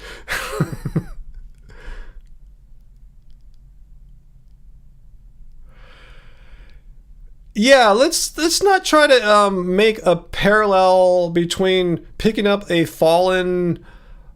randomly fallen feather from the sky from a free bird to exploiting humans in the form of slavery. There's a huge gulf in between the two. It really is. To try to find some common parallel, it's really going to be pushing the limits of human imagination. Sarah renewed her membership for 20 months. Yeah, 80s music from England. Yeah, baby. I'm with Milo. I would probably rather starve to death than go look out on the highway for some gross asphalt flavored roadkill. That doesn't sound all that great.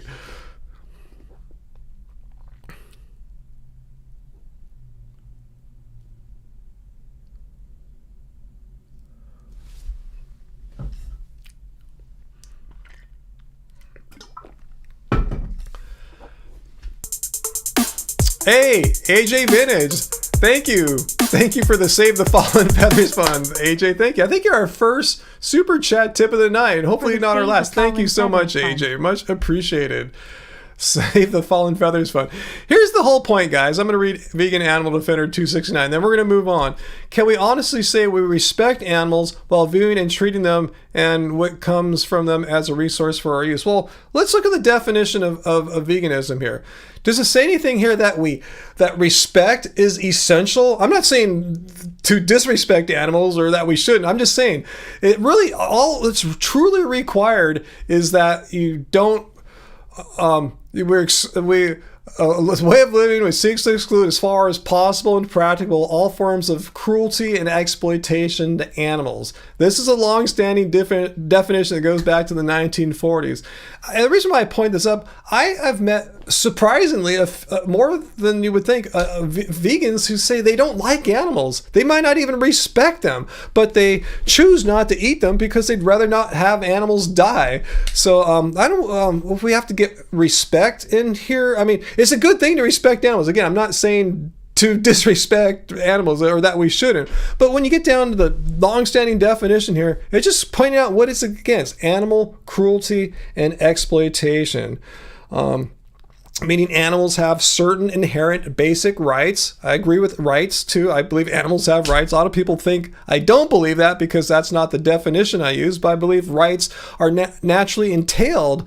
It just follows from this definition. But my point is, I don't see how that thought experiment violates animal cruelty and exploitation. Just like lab-grown meat typically doesn't violate animal cruelty and exploitation.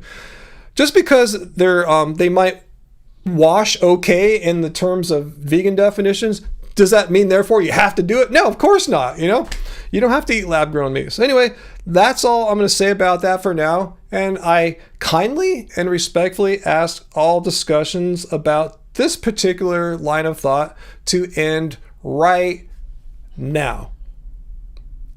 That was magic, huh? Anyway.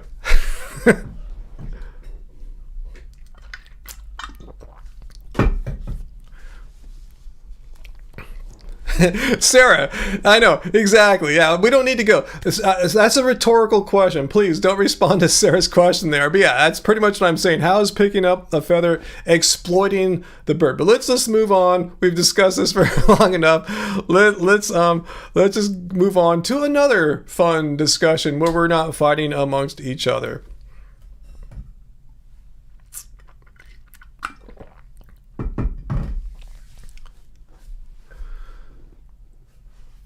Allison, your pup is struggling? I missed that. Let me know again what's happening with your dog. Did I do more magical effects here? Let me see if I can make some more magical effects happen. Let me try again. I got this one down, I think. Ooh, we want love. We don't want fighting and hate. We want love, guys, right? That's what we want. We want things to be cool. We want things to be chill. It doesn't like that thumb. I think this thumb works better.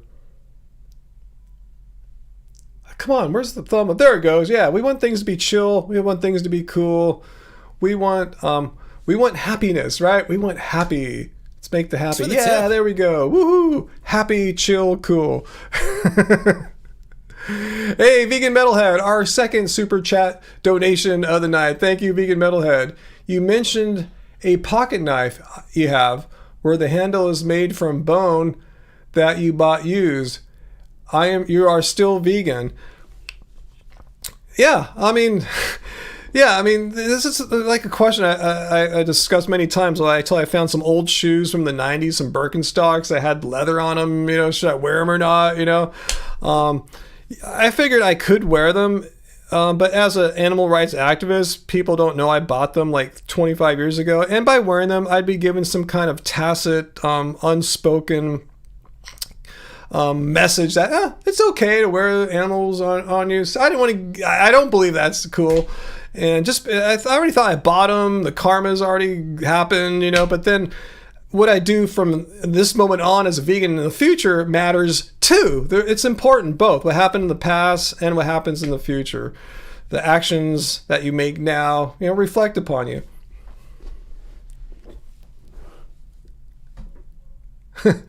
Yeah, Sarah, it's hard to win.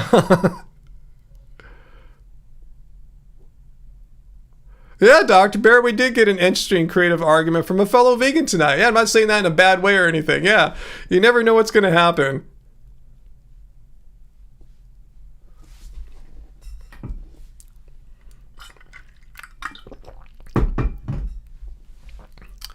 Okay, Vegan Animal Defender 269. I said we're moving on. Okay, you raised an excellent point there. I'm not saying what your comments there are off or bad or anything like that. But again, I ask that you respect my wish. Now we've discussed this maybe like 20, 30 minutes. I didn't set a timer.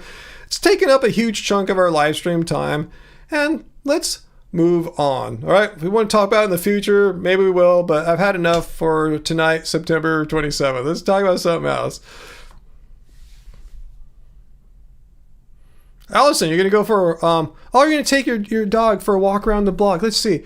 He has melanoma, oral melanoma that has spread to his lung and lymph nodes. Oh, I'm so sorry to hear that. Suspected tumor in his brain, which is causing lack of coordination and control of his legs. Oh, I'm so sorry to hear that, Allison. Oh, yeah, I can relate. For a bit this summer, our cat Bodhi had an X-ray, and the doctor showed us, hey, he has a tumor right here. Went back the next day, oh, he doesn't have a tumor, it turns out.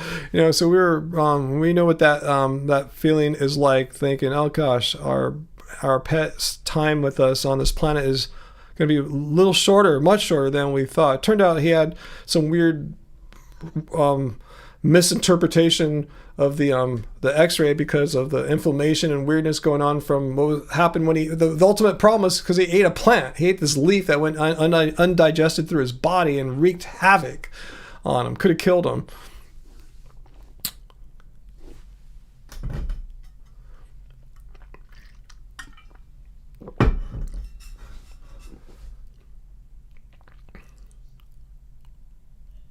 Patty, you feel like you open up a can of worms, ask about lab-grown meat. Totally fine. It offered an interesting discussion. It's all good, all right? But I just said, let's move on. We can't dwell on anything for all night. That's what I'm saying. I don't care what the topic is.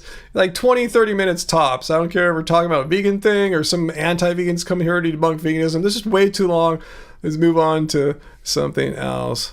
Heidi, I'm sorry to hear that too. Your boy Otis has a tumor on his side, but it was slow growing. Sorry to hear that. Man, not your fault, Patty. Not your fault at all. But at least you know where I stand. I'm not going to eat lab-grown meat. Don't matter. I find it gross. And Sarah, not going to eat it either. She also finds it gross.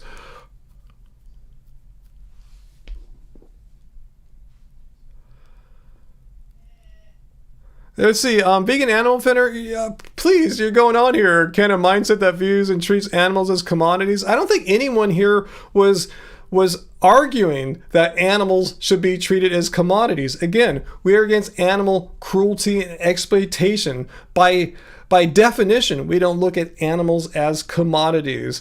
So please, let's move on from this. I think your interpretation of what someone was saying earlier, it's being amplified way more than the reality of the actual proposition. The proposition. You look up what proposition means if you know what I'm talking about. What was said.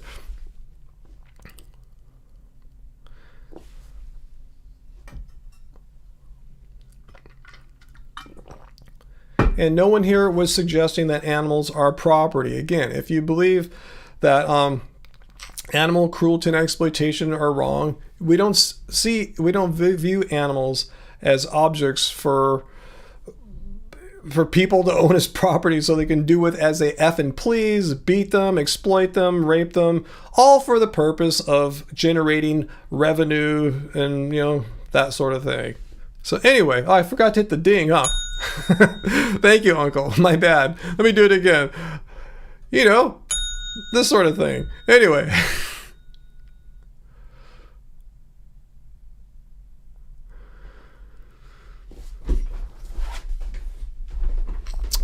Good point, Dr. Bear. That's pretty much what I was saying. Like, you've taken the proposition or argument that a person made and reconstructed it in such an extreme way that the essence of what the original argument or proposition was is not there anymore. You've created a whole new argument / proposition, and by trying to attack or debunk or refute that new secondly created argument / proposition, fine, but it doesn't reflect at all upon the original one. But yeah, anyway.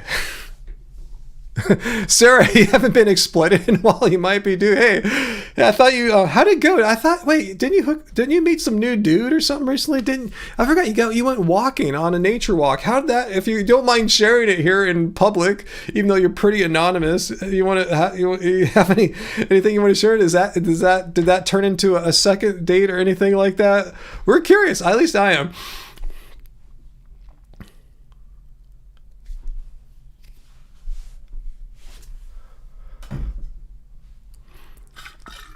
And let's see, as Dr. Bear points there, don't use her hypothetical, which means thought experiment, example to go out and pick up crow feathers, folks. Apparently it's illegal, wasn't aware. Just, again, a thought experiment. Hey, that's how thought experiments are. Just like, thought experiment. You crash, your boat crashes on a desert island and you're stranded with one other person there and you don't get along and he dies and you eat him. That's illegal, I guess, right? It's just a thought experiment. I'm not saying go eat a dead guy or something like that, but it's just a thought experiment. Oh, Sarah, sorry to hear that. You've been spending time with someone, but you're fickle, someone that doesn't know how to move on. It's tough to start seeing someone and they're in that kind of place in their life. And we're all at different places in life at different times, but that's where they're at right now. I can make things a little more tricky. Yes, Vegan Animal Fitter 269. Yes, I've asked you, I think, 3 times, at least twice. So this is the 3rd time if I've only asked twice. Yeah, I said, as Dr. Bear says, please give it a rest, even though Ryan asked several times. So yeah, I'm asking, politely, one last time. We've spent way too much time on this tonight. We have moved on. I want to know about Sarah. No, the moving on part was about someone in this chat. Oh, you're absolutely right. I agree. I know exactly who we're talking about in this context. Yeah. So we need to move on. It's time to move on. I have moved on. We all have moved on, and anyone's not on that moved on train right now is going to encounter some friction. Just saying. This is my live stream. I got to direct it, manage it as I see best. And we could talk about something like this on a future week. I'm not saying I'm shutting it down forever, but we spent more than any amount of time that we spent on any topic in the last 2 months probably. Okay, your neighbor boy is fun. A new friend maybe. Dating is a wasteland.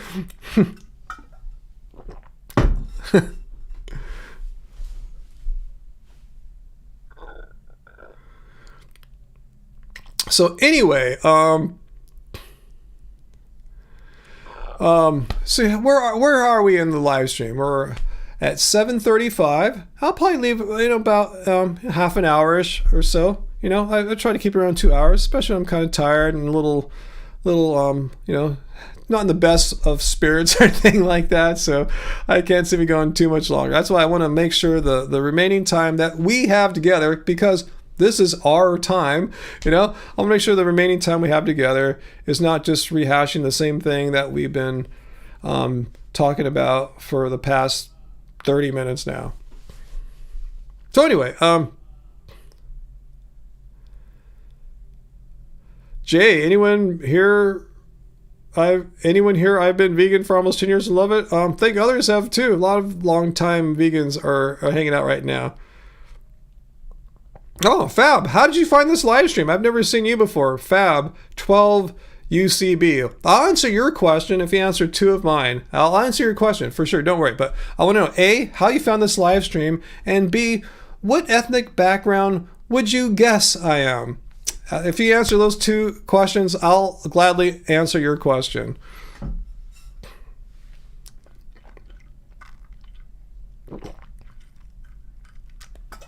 Hey, Johnny, you came just in time. You missed a weird discussion we were having. Peter, I'm still here. Thanks for the video ideas, Peter. Appreciate it.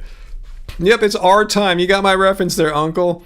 Yeah, Spicoli, Jeff Spicoli told Mr. Hand that it's our time because Mr. Hand insisted, he's the teacher leading the class. He said, you're interrupting my time. And Spicoli thought, but hey, since you're here, I'm here, we're all here, it's our time.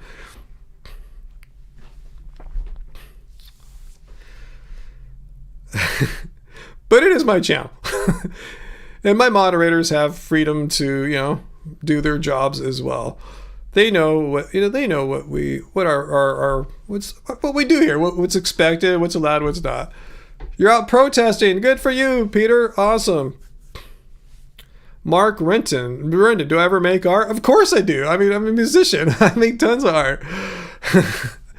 One could even argue that creating YouTube videos is art. It is to some degree, but I don't consider that like my, You know, like it's making music's a whole different thing. You know, that's really my art form right there. Oh, I don't want to get into it, Johnny. You just watch. Just if you come back later and tune in maybe at the hour 15 point, and maybe you'll see somewhere in there. Let's see. Oh, ban the 12. Peter's trying to say that there's some vitamin B12 is what he's trying to say. There's some new law that some California groups trying to pass to ban certain kinds of ways of receiving medication. One of them is like B12 injections. Like right now, most states, I think all of them, you can get a B12 injection without like a healthcare professional or doctor. And I thought California is trying to, there's a voter initiative that's proposing that vitamin B12 and one other thing you can get injected without a doctor. You might need a doctor now, something like that. I'm not sure. I got to see more about that. I was not even aware of this being on the ballot until Peter brought it to my attention, like in the past week or so. So I need to look into that a bit more. Okay, Fab, he answered my question. Yeah, Fab 12 UCB wanted to know what my ethnic background. So I said, I'll answer your question if you answer 2 questions of mine. A, why are you here? Like, how'd you find us? And B, what do you think I am ethnicity-wise? So he said, you have watched some of my content before, and your live was on your home feed. Awesome. That's good to know. I'm glad YouTube is still suggesting us to people. And I would guess you are East Asia. Good guess. See, this is the thing, guys. I told you, I've grown up most of my life, especially in my formative younger years, not having a great self-identity of like how people see me. Like most of you guys, you know how people see you. You know, if you're white, you know, people you just know that. When you meet someone, they see you're white, or if you look very Asian or African or Latin or whatever, you just know that's how people see you. For me, I don't have that kind of solid slam dunk thing where everyone, oh, of course I see what he is. So I just don't even think of race that much because I just don't know what people think when they meet me. I've had people give me the whole thing. Oh, you're fully white. You're fully Asian. What kind of Asian? You know, oh, you're Native American. You're, what else have I gotten? I can't remember. Those are the most common ones. Hawaiian. But yeah, I'm 3/4 Chinese and 1/4 like white stuff, like English island things. But yeah, I have really no real like you thinking like East Asian, like Thai or something like that, Thailand. No, nothing like that.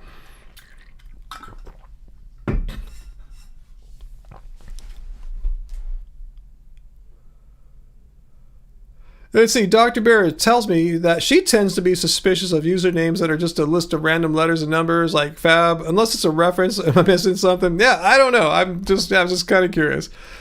Uncle, no, I cannot speak any languages fluently. The ones I've studied the most of my life would be French and Spanish in that order, and I can speak neither of them fluently. When I was studying French in college, I studied in high school. In college, I was studying French specifically more for reading it because I knew in grad school, at least where I was going for philosophy, it was one of the few ones that had a foreign language reading requirement. They want us to read like, you know, philosophers from other parts of the world and be able to translate their work. They didn't care, give a crap if we could speak it or not.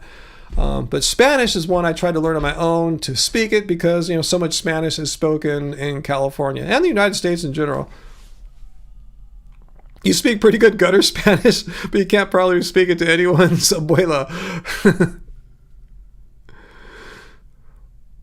White stuff, you know, it's just different things. Even the white part of me is mixed. I'm mixed between Asian and white stuff, and the white stuff is already a bunch of stuff, like English islands stuff. I have a nice tan. It's probably just lighting. People do tell me that, though. I don't tan. I don't go out and like try to suntan. Ooh, I would look all suntanned or anything like that. You know, it just comes from being in California. I walk around outdoors. If I ever put any sunscreen on, it's typically on my face, a moisturizing sunscreen. And if I know I'm going to be out in the hot sun in the middle of the day, like I'm going surfing or the beach or Disneyland, I'll put some on my arms so I don't get burnt there. Maybe a little on the back of my neck. But yeah, you know, if you go outside, you're going to pick up some color. But yeah, I don't tan.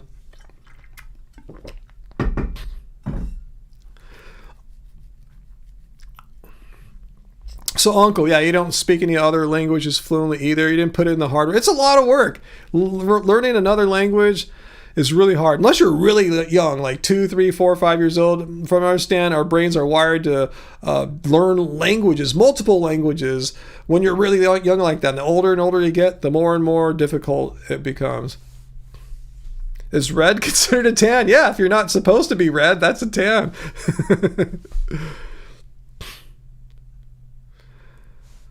Yeah, there's another method too, Sarah. Yeah, cover up and slather your face. Yeah, protect your arms and limbs and stuff like that. And you can't protect your face with clothes that easily. Yeah, just slather up on your face.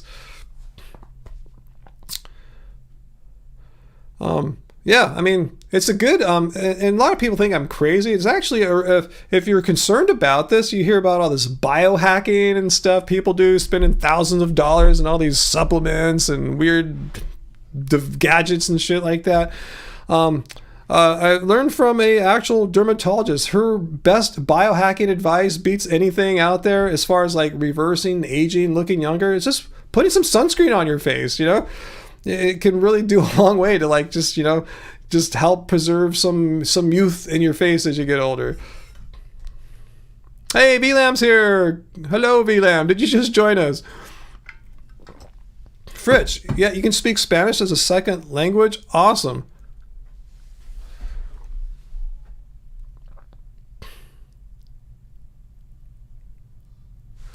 Vegan animal defender. Hey, if you don't like the definition of veganism, awesome. There are many ways to define veganism. And I have found for my purposes being responding to, well, I'm no longer vegan people, responding to guys that go on and make dumb TikToks saying the vegan diet is BS and, you know, veganism is BS or whatever. The definition that I show all the time here is an extremely powerful tool for the purposes that I am involved in. All definitions have their pluses and minuses, their weaknesses, their strengths. And this definition is like one of the most powerful tools for responding to those types of people and situations. So if you don't like it, totally cool. I'm just saying, but when you insert another definition, you might get something else that you like better, but you're going to give up something else, which might make it harder to explain to people, oh, well, that's not what veganism is, or something like that. So anyway, it's all good. I'm not saying this is the one and only definition, but I think as a working workhorse definition, it kicks ass most all the time. It just captures the basic idea of what veganism is, you know? When I went vegan, I wasn't thinking about all the things that you might be talking about, like, you know, all the, you know, stuff you're adding on top of it. I just knew it was wrong to have animals die in order for me to live. It was simple as that. I wasn't getting all super philosophical, trying to get more technical explanations of things. I just knew, hey, why should I have animals be killed for me in order to live, for me to live, when I could just eat plants and not have animals die in order for me to live? It's as simple as that. That just meant I was against animal exploitation, animal cruelty. If I could eat plants and not have animals be exploited and killed for me, no brainer, sign me up. You know, give me the stuff, give me the food, give me the books. I'm sold. I'm vegan. Oh, you're working and listening. Totally cool, VLAM. Wow, what is that, Uncle? Is that serious? Actinic keratosis? What is that?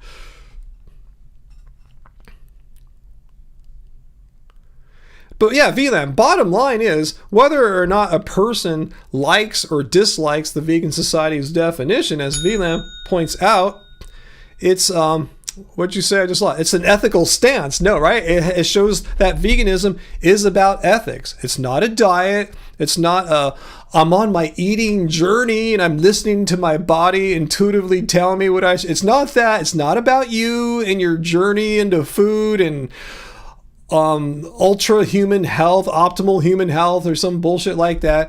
It's solely about animals. What about animals? Not killing them. It's an ethical stance against animal cruelty and exploitation. So the definition, I think, does a fantastic job of encapsulating what veganism is. Could the definition say more? Yeah, it could, but it's already long as fuck. And if we keep adding stuff to it, it's not a definition anymore. It becomes a book or a page or many paragraphs. So yeah, definitions need to be concise. So it's really hard to figure out in like this many words what should be in there and what should not be in there. And I think they did a good job. And it's not just about lifestyle, Vegan Animal Defender 269. Notice how it says a philosophy and way of living. The philosophy is the ethics, the understanding that animal cruelty and exploitation are wrong. When you say lifestyle, you make it sound like you're being kind of flippant about lifestyle. There's no lifestyle other than meaning the life you live, changing the style of your living, the patterns of your living, such that you don't participate in animal cruelty and exploitation. The philosophy part. The philosophy is that. The lifestyle is, I need to maybe not buy the leather shoes. I'll get some other ones. I won't buy steak, cheese, eggs, and all that crap. I'll eat lentils and potatoes. That's what lifestyle means. It doesn't mean going to parties or something like that, or even that you have to go to demonstrations. It just means making some basic, simple changes in your life such that you're not contributing to animal cruelty and exploitation. The lifestyle is an extension of the philosophy. They're one and the same for veganism. Anyway, let's keep going on. Dr. Bear, Lifting Vegan Logic, has some great parodies about ex-vegan journeys. I bet. I was laughing to hear about these journeys and stuff. It was just part of my health journey, or something like that. Okay, that condition you had, Uncle. Small, scaly spots on your head. You have to watch them because they can become precancerous. So do you take lots of care, sunscreen, hats, stuff like that? Is it something that's affected by sun, UV rays? VLAM points out about the definition once again, that the lifestyle practices that I just described that are included just make it tangible and actionable. Say you have the philosophy part down, yeah, I agree with the philosophy. Don't exploit animals. What do I do about it? Well, that's what the lifestyle is. You don't consume them. You don't buy their products.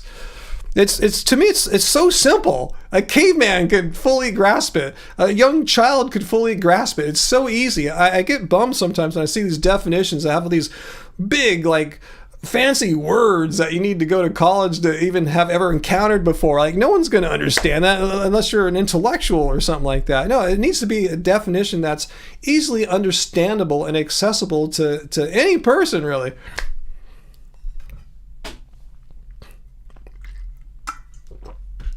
What's the loophole, Vegan Animal Defender? Now you have my attention. What is the loophole that this definition allows? Because I live by this definition. What is the loophole here? What do you mean the loophole? As far as possible and practicable? That just means, say for the instance of medicines. I can scroll down further on the page because it draws this point completely. Because we know that in most countries, whether we like it or not, medicines have been tested on animals, because that's just what in our country here, the United States, the FDA, Food and Drug Administration, requires. Say you need a medicine to continue living. You have a life-threatening condition, and I know, are you still here? I don't want to call you out, but I know one person here in our live stream who needs to take something like that. So if you're hardcore and literally there's no, for all practical purposes here, some of us would have to die in order to be vegan, so that's what if you want to call it loopholes, I don't think that's a loophole, saying that if you need to take medicine, you got to take medicine. I had to get my tooth all ground down. They had to install a gold crown a few weeks ago. Before they do that, I had to ground the shit out of my tooth. There's no way I could have done that without some kind of whatever they put on my gum or whatever so I didn't feel the pain. I needed that. It was probably tested on something. There's nothing about being vegan that means you have to experience all the pain without any whatever they put in there, Novocaine. Some of us need medicines. A lot of people say, I don't need. Well, good. Maybe you're healthy and everything's great in your life right now, but someday you're going to need something. So that's what you mean. If that's what you mean by loophole, that's not a loophole. Just saying you shouldn't have to die because you're vegan. Or Vegan Animal Defender 269. Do you believe that vegans should die? Say a vegan like needed to take a medication in order for, say, their thyroid to work properly, and that medicine was tested on an animal, or for their heart to work properly, should they just say, just not take it and risk dying because vegans should just die for the cause? Because to me, that sounds more like a death cult rather than what veganism is. And I don't think veganism means it's a death cult.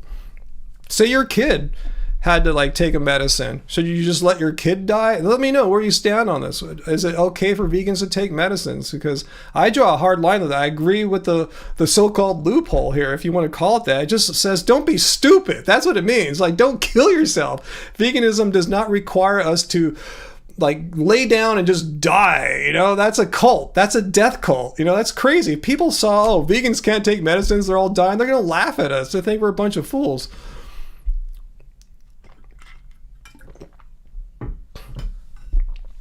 As AJ points out, AJ, not me, AJ says she takes non-vegan antidepressants because there are no vegan alternatives. They've all been tested. The meds save her life. So what would you tell AJ? Would you say, AJ, you've had a good run at living, but you know, you got to just take one for the animals here and just like be depressed and have a lower quality of life, and maybe just you might kill yourself because you know you can't take your meds, but that's okay because that's what veganism requires. It requires you to have absolutely no connection of any kind. There's no loophole whatsoever. That's what he called the loophole here. I'm just wondering, where have you gone? You've been so chatty and verbose the whole time. And now he or she, VAD269, is like strangely absent.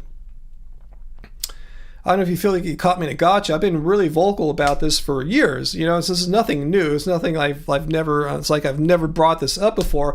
Veganism is not a death cult. And if you believe that people under some circumstances need to end their lives because of veganism, I wonder, are you being transparent when you go out and you do your vegan activism and try to get new people to become vegan?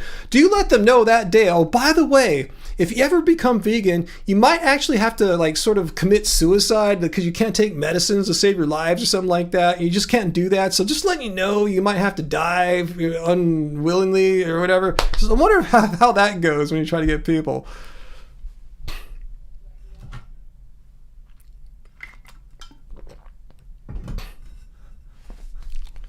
Yeah, vegan. You're just repeating the definition. Vegan animal defender. You're just repeating the definition that we've read maybe I don't know, 5 or 6, 7 times tonight, and I just spent a whole 5 minutes explaining the distinction in this definition between philosophy and way of living. They are connected. The philosophy is the ethical component. Way of living is what you do about that. Instead of saying, yeah, I believe animal cruelty and exploitation are wrong and you don't do a damn thing, you still have steak, then you don't really have the philosophy. You need both. You need the philosophy and way of living. So let us know, vegan animal defender. You haven't answered my question, so I'm going to put you in timeout. All I want you to do is come back here and tell us, are vegans, is it okay in your mind for vegans to take medicine?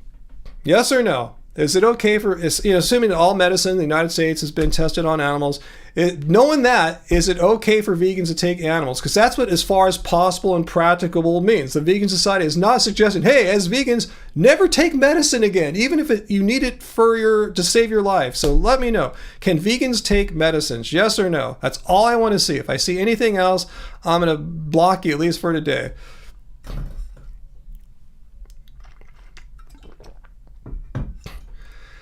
Vegan Brian animal activist. Do I think vegans live an ahimsa lifestyle? Ahimsa is a completely different concept. Veganism is a lifestyle and philosophy which are in accordance with one thing, being against animal cruelty and exploitation. Ahimsa means harm nothing, and that's not what veganism is. I mean, if I walk outside and I step on an ant or a snail, I'm still vegan. I may have violated some ahimsa thing, but I'm still vegan. I didn't exploit the snail. It was just an accident or something. Oh, Uncle, you put him in a 5-minute timeout? Oh, no, I wanted to see what he had to say. Let me see if I can undo that. Let's see. I don't think I can undo the timeout. Damn. I wanted to see what he was going to say, Bummer. Is there a way for you to undo that, Uncle? I really wanted to see if he believed vegans must, in some circumstances, just basically like commit suicide because they can't possibly be vegan anymore or something like that.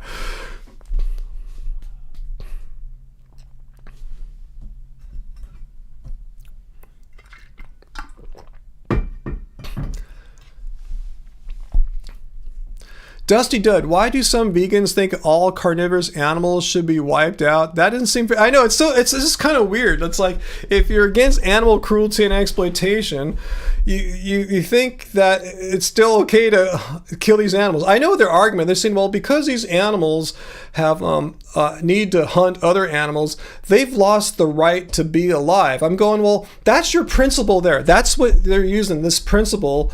Since these animals have to hunt other animals, they have lost the right to life. Well, how about humans then? If humans are going to eat animals, then we have the right to kill the humans that eat animals. See, it's an argument that it leads to some disastrous consequences. I've discussed this with some of the proponents of this argument, and I'm not misrepresented. I called it the killing principle. What gives you the justification to say that these certain animals should be killed? It's that, because they kill other animals. So I go, how about humans? Should we kill just like our mothers and brothers that aren't vegan? I mean, this would be a horrible world where vegans are killing everything. Vegans are killing all these animals. Then they're going out and making these like just death squads and killing people. Like, veganism shouldn't be about killing animals. It shouldn't be about killing people. It's a peaceful movement. Vegans are not in the business of killing things. It's just, to me, it's just this crazy, dystopian fascist nightmare, the world that I see from that kind of philosophy. I might not be on. I'll stay on a few more minutes, Sarah. I said I was stopping at 8, but I'll extend this a few more minutes to see if this person is still with us and is advocating that vegans that need to take medications to save their lives should just say, I've had a good run at living. I'm just going to die now. Well, my meat-eating friends could take the medications and keep on living. They could live to be 90 and everything. I'm going to die prematurely in my 20s because I'm vegan. I just wonder if that's the kind of practice that this person believes vegans are obligated to follow. I want to know, because I sure as hell don't think so. What about Johnny? You're in the Army. What about vaccines like the anthrax vaccine that you had to take in order to stay in the military so you won't die from it? Well, I want to know what this person thinks. This person might think you're not vegan and you should just not take it and just die from it. I don't know. I just want to see what their thoughts are. I'm putting thoughts in their mind, and I shouldn't be speaking for them. I want to see their position. Yeah, they had been bothering Dr. Bear for a while, and that alone was complete justification, Uncle, to time them out. But I really want to see where they stood on this. Are vegans required, by their own extreme definition of veganism, that vegans are, in some cases, required to essentially not live anymore? Because I firmly disagree with that notion, that proposition. Veganism is not a death cult. And if we were, why in the hell would anyone ever want to fucking join our vegan world here?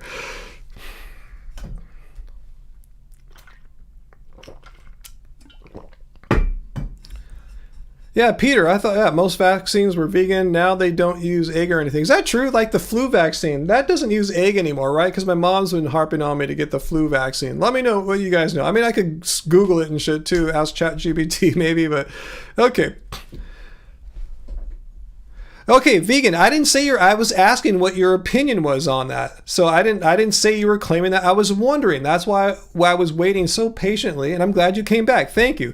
I wanted you to clarify your position, because I asked you this because I've had more than enough people come onto this live stream and argue for an extreme version of a weird definition of veganism that I don't agree with, that follows that under certain circumstances, vegans should just kill themselves or just commit suicide. So I was wondering if you were part of that or anything. So I'm glad. No, I gave you a chance to respond, vegan animal defender, and you were timed out by my moderator because of you were bothering Dr. Bear for quite a while earlier. So I wanted to hear what your response was. So thanks for coming back and letting us know you're not a death cult vegan. Great. because that is one of these loopholes, as you call it, that, oh, vegans could take medicines. I was wondering what you meant by loophole, because that's a common loophole that some extreme vegans bring up.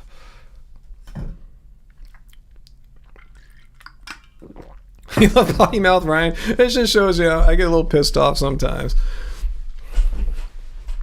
Especially 2 hours into a live stream, I don't think YouTube's going to penalize me too much for that. I think I heard somewhere they don't like a lot of cussing in the first 2, 3, 5 minutes or something like that.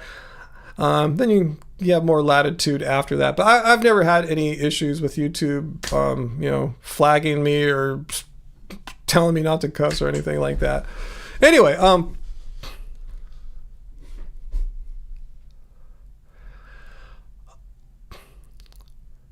vegan animal offender. What did you say that was? I don't want to go through he said, she said, what was said. All I know is these are some of the facts. Vegan animal defender 269. I asked you, I think no less than 3 times, no less, which means it could have been a 4th or 5th time. I asked you 3 times at least we've been talking about this for way too long. It's taken up way too much of our time here tonight. I enjoy talking about a variety of topics, but no topic should last more than like 20, 30 minutes on any night, no matter who I'm talking to, no matter what the topic is. It's nothing personal. It's just how I've always conducted my live streams. And this is by far, I said, the longest topic we've had in months. And it's my fault for letting it run that long. It's my fault. I'm not blaming you. I'm blaming me for being a shitty cult leader tonight. So it's my bad. The buck stops here. I take full responsibility for that. So that's it. I'm not accusing anyone of anything. I just asked politely, and I guess you didn't respect my wishes, and I should have followed up sooner, and that's me for being too chill. Oh, Dusty Dud. No, they deny that. I've seen them. The people that argue that the animals that eat other animals should be killed. Like, what about the balance of ecosystems? They'll bring up obscure studies where in one circumstance an animal was removed and everything was cool. Like, okay, it worked there that one time. Maybe how do you know it's going to work all across the world in a variety of climates and latitudes and ecosystems? That's just, you can't make that inference. It's just completely unjustified. It's magical wishful thinking. So yeah. But anyway,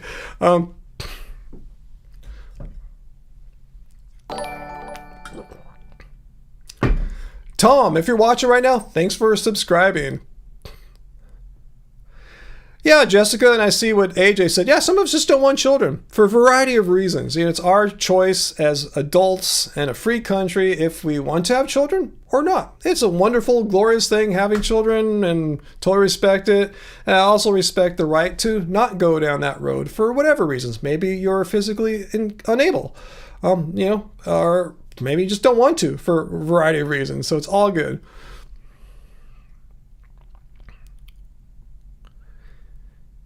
I totally believe in freedom. That's one reason why I banned Bob. It's funny, like he's all arguing, he's all Mr. Freedom. Like, for a person who likes freedom, you sure like banning a lot of things, like books and forcing people to do things. Yeah, it's the freedoms that I believe in, not your freedoms. Anyway, let's move on here.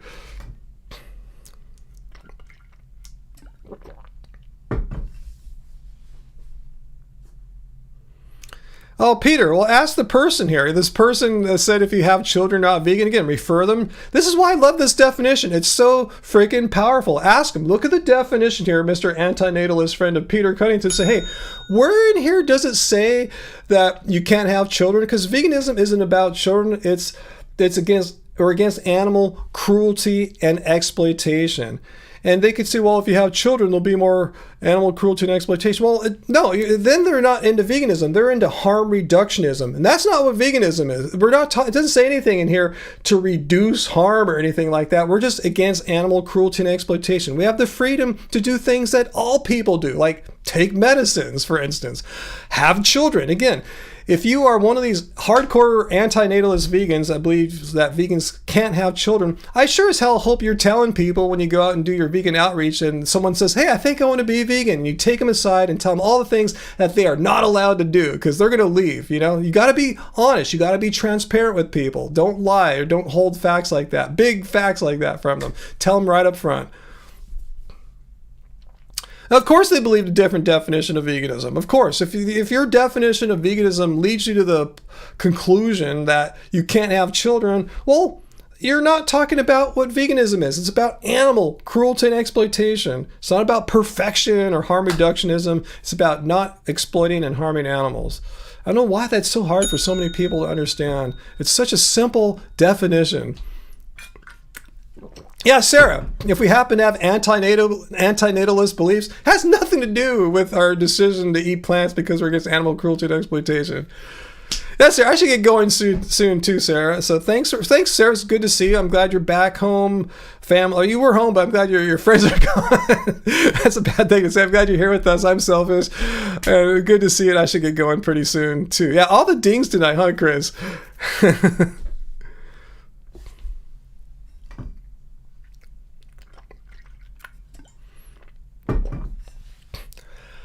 Vegan animal defender, we have moved on, okay? I don't think this definition is weak. I'm not going to get into right now, but I don't see how saying that veganism is a philosophy and way of living which seeks to exclude as far as possible and practical all forms of cruelty and exploitation of animals with food, clothing, or any other purpose weakens the philosophy part. How it's somehow less ethical or something. It's they're one. Did you understand? It's a 1-2 punch. Punch number one is the philosophy, the ethical stance. You believe animal cruelty and exploitation are wrong, but that's not enough. Any idiot can say, "Oh, I think animals are cool. They shouldn't be harmed," but then they go eat a burger. They don't. They might have the philosophy, but they really don't. If they really did, they would do the second punch. Punch number two, bam, is that we actually do something about it. We don't consume animal products. It's so easy. A caveman could understand this. A 5-year-old should be able to understand it. It's so easy. That's the beauty of this definition. No unnecessarily complicated philosophical jargon. Simple words, simple idea, spelled out extremely clearly. You got to appreciate that in a definition that's as complex as veganism. They really thought this through, spelled it out super clearly. Not saying it's the perfect definition and the only one, but to criticize it for losing its ethical focus, fuck no. It's ethical as fuck. How is this not an ethical stance against animal cruelty and exploitation? I'll engage you on this, vegan animal defender Tuesday. How is this not an ethical stance against animal cruelty and exploitation?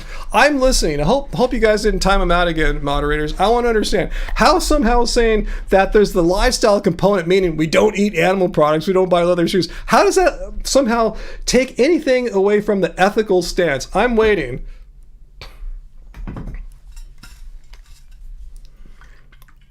I hope Sarah stayed around for that other F-bomb there.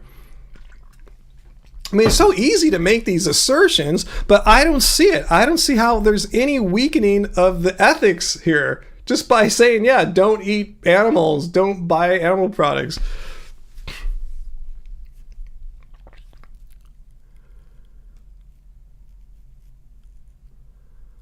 Not sure why you're bringing that up, Starlight. Maybe I'm just dumb and tired right now. I'm glad you guys are loving it, Johnny. I hope you guys didn't time the person out, right? Because I want them to come back and tell me how this is a weak ethical stance against animal cruelty and exploitation because they're talking about how we don't eat animals.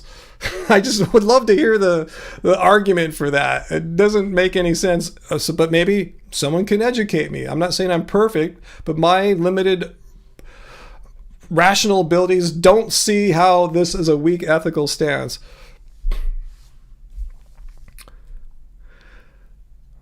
Okay, would you be happy if they cut off that last bit about environmental factors and crap like that? Because the definition is just fine without it. I'm not even sure why they have to add that in. In fact, when I read the definition, I never get past the word and cruelty to animals for food, clothing, or any other purpose. That's where I end my reading of the definition. So again, how is this somehow weak? They're just saying, in addition to these ethical considerations, there's some other things to consider as well. But the essence of veganism is the philosophy and way of living. That's it. It says in the first sentence, the philosophy and way of living. Oh, Chris Murphy, you liked all my F-bombs tonight? Again, thank you for the super chat tip. I'll cuss more now for you, Chris, but no, just kidding. But anyway, Chris, I mean, please tell me how this definition is somehow a weak ethical stance against animal cruelty and exploitation. It sounds very clear. It's a philosophy, being against animal cruelty and exploitation, and way of living, not consuming animal products. How is that weak? To me, it sounds pretty cut and dry clear.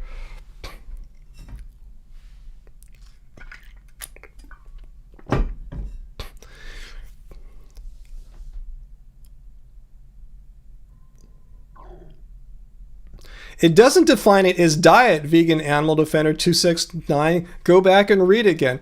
In dietary terms, it denotes, it means it refers to. It doesn't say veganism is or is identical with or equivalent with. It says in dietary terms. It's not saying veganism is a diet. It says in dietary terms, it denotes, it refers to the practice of dispensing with all products wholly or partially derived from animals. It's just making clear, in case you weren't sure, what you need to do in order to follow the philosophy and lifestyle. That's what you need to do. You need to follow a diet that dispenses with these animal products. It doesn't say veganism is that diet. It just happens to be we eat a vegan diet, and it refers to an animal product free diet. So again, how is this weakening the ethical stance? It just shows, hey, here's the ethics, and in case you want to know what you're going to have to do in order to do the way of living, this is it. A diet that dispenses with these animal products. It just gives you some extra advice or steps on what you need to do if you want to be vegan. You just can't sit there, hey, animal cruelty is horrible. Yeah, you got to dispense with the animal products. But that's not what that's not the definition of veganism. It clearly says in dietary terms, it refers to as a diet. Remember, veganism is a different word from vegan diet. Two different concepts. I'm a vegan, I practice veganism, but I happen to eat a vegan diet.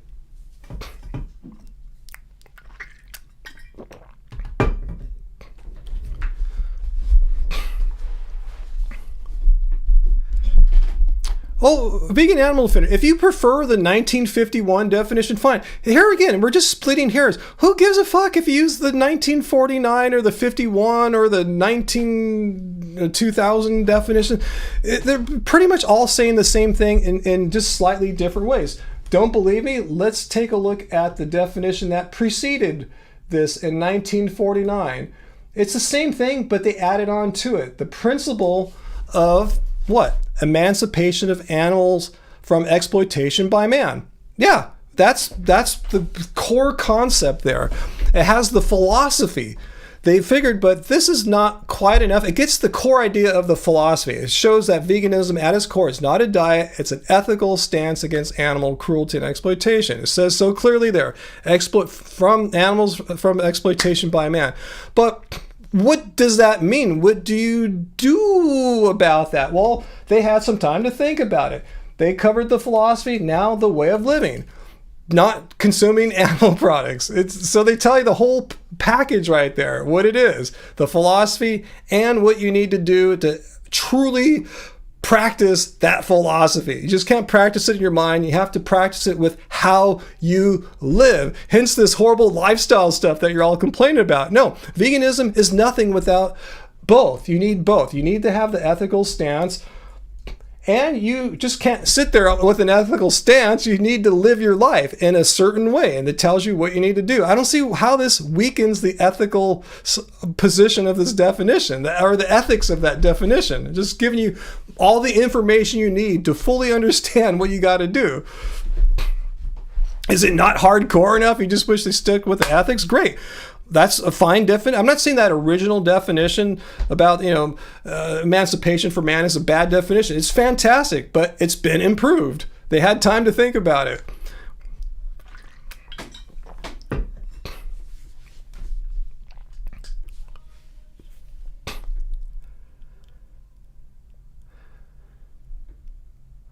Yeah, Dr. Barry. Yeah, I'll read your comment here. That's actually one thing I wanted to point out about some of your vids.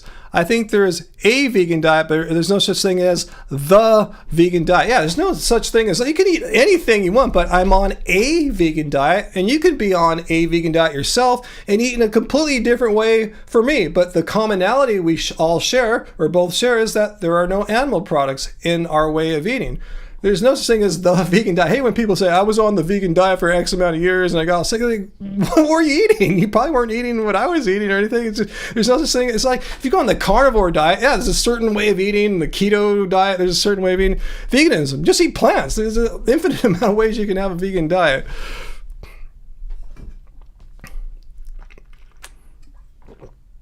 Well, if I get the wording wrong sometimes, Dr. Bear, it's just I'm speaking quickly.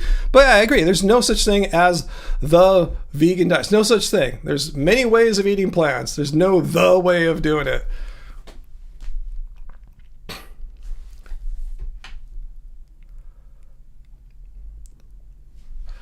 So you're still on it. Vegan animal fed. What don't you understand here? You said the 1979 definition shifted veganism from a moral principle to a philosophy. No, I just told you, the moral principle is the philosophy. What don't you understand about that? The moral principle is being against animal cruelty and exploitation. They're identical. They are one and the same. As you said there, the moral principle, in your words, is identical to the philosophy. That's what do you think the philosophy is referring to? Well, I did it again. What do you think when they say the philosophy? What do you really think they're talking about? It's referring to the ethical position, not exploiting animals. And the lifestyle just adds on, well, you just can't be against animal cruelty and exploitation and call yourself vegan, because you might still go out and buy steak and leather products when you don't have to, So they tell you it's more than just a philosophy or an ethical stance. You actually have to do something about it in your actual life. Lifestyle is not meant to be taken lightly, like, oh, yeah, I'm going to go and, buy a vegan t-shirt and go to a rally. It's not that. It's about how you live, what kind of food you eat, what kind of clothes you buy, stuff like that. I don't see why we have to trash this definition is around, because it's not doing any of the things that you're claiming it does. These bad things you're claiming it does. It doesn't do that.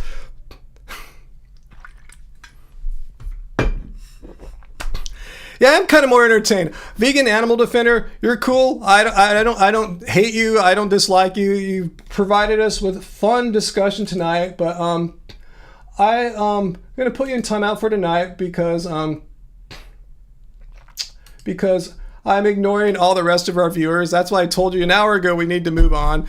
So I'm not punishing you. I'm just doing it so I won't be tempted to engage in a fun philosophical debate with someone who I respect. It's cool. I'm not punishing you or anything of the sort, but I am punishing the rest of my viewers here tonight, and they don't deserve that.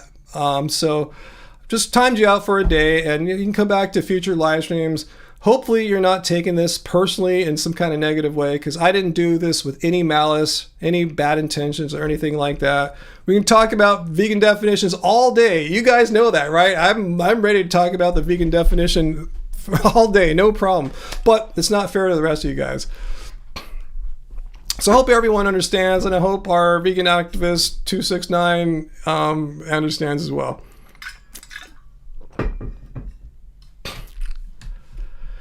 So anyway, anything else we want to talk about now that I moved on? It is getting close to night time, Uncle. You're absolutely right, but I feel like I got rid of them for a specific purpose, so I could chill with you guys and not debate something endlessly. They weren't understanding my points, or at least not responding to them in a way where I satisfied they grasp what I said.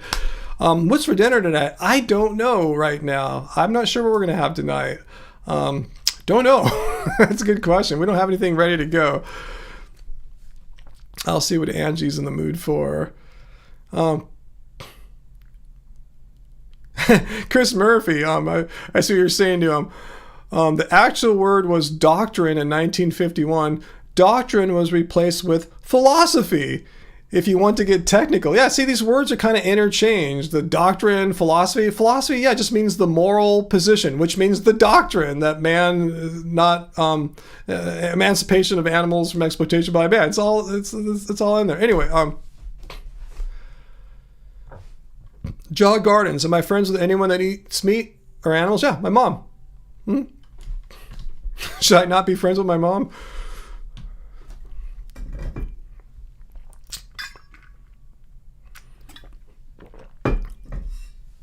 Yeah, semantics, AJ, exactly. And my point is, philosophers do often one of two things. They either make distinctions, like people have two concepts confused, and we go, no, these are totally different concepts, philosophy and lifestyle, or putting two ideas that someone thought were separate and distinct and put them back together. I was trying to show our friend earlier that philosophy and the doctrine or the moral concepts are the same thing. They're referring to it's the same reference, the same connotation, the same thing. They're identical. He's trying to say, oh, they said, anyway, enough of that. Anyway.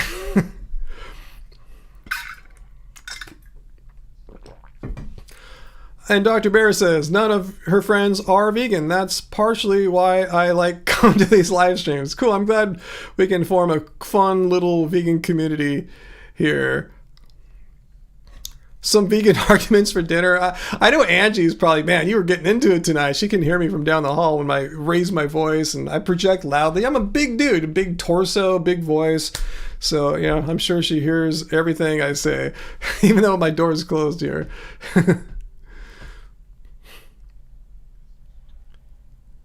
That sounds nice and chill, Chris. If you could send me one of those through the Star Trek food teleporter, that would be awesome.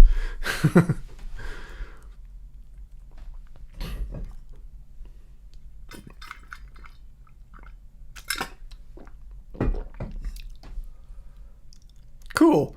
Yeah, I know Sarah said too. I know Sarah left, but she said I don't think she has a lot of vegan bros where she's living at too. So this says, I remember she said something to me like this kind of grounds her in the vegan world or something like that. Something to that effect. So I'm glad a lot of you guys relate to that. That's kind of a feeling or experience that you guys are having as well. And for me too, besides Angie, I don't really go out and hang out. I don't really hang out with too many people. I was going to say too many vegans. I don't really hang out with too many people. So fortunately, the person I spend the most time with is Angie. She's vegan, so we can have these kinds of talks. But yeah, other than Angie, yeah, you guys are the only other people I really talk veganism with all that much.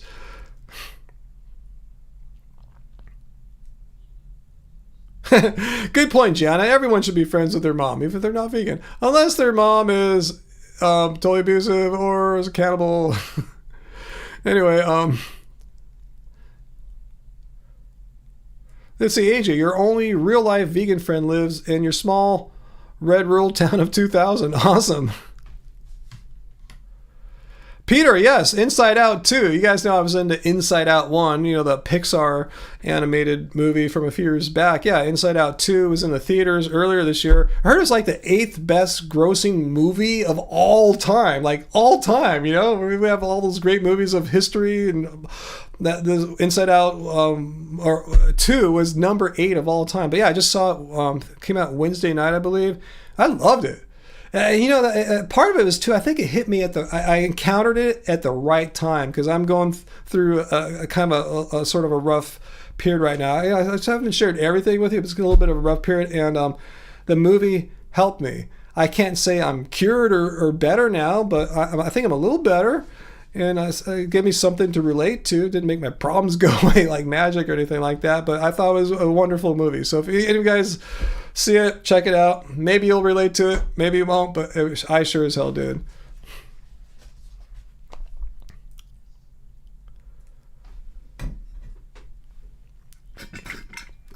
I agree, Dr. Bear. Community is very important.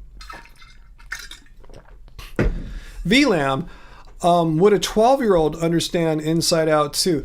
I don't know. All I know is this 57-year-old fully grasped it. I think it's written in a way that a 12-year-old should be able to, but the whole point of Inside Out 2 is to show who was a child in the first movie is now a teenager. I think she's 13 now, so her emotions and feelings are more complicated now. So if your 12-year-old relative there has enough complexity in their emotional life, they should be able to grasp it.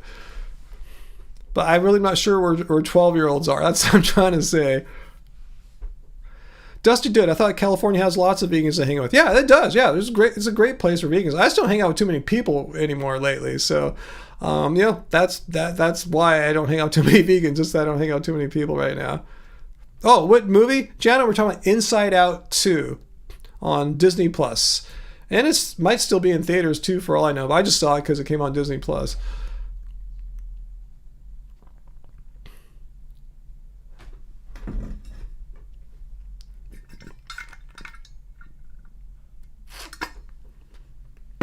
That's nice, Fritz. Most people, eat meat, so this is a nice place to recharge your vegan batteries.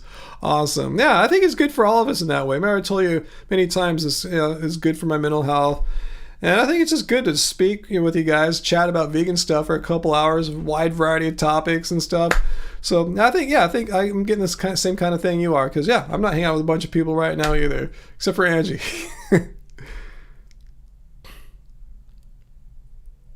Milo, you don't trust non-vegans, huh? Well, I trust my mom, but I guess, I wouldn't trust her any more or less if she were vegan, to be honest. But I can see what you're saying about other people. What was Inside Out about? Check it out, Jana. It's basically it's a Pixar animated movie about a young girl who made a move with her parents across the country, and then when she got settled in her new town, San Francisco, her life just got totally effed up, and she was going through a lot, and it just shows what's going on inside her mind, how emotions and memories work. It was written by some kind of like psychologist or something like that, so it's not just like some Hollywood bullshit or something like that. It really seems like they're not only psychologists but great storytellers too. I think it's an amazing movie. I related to both of them.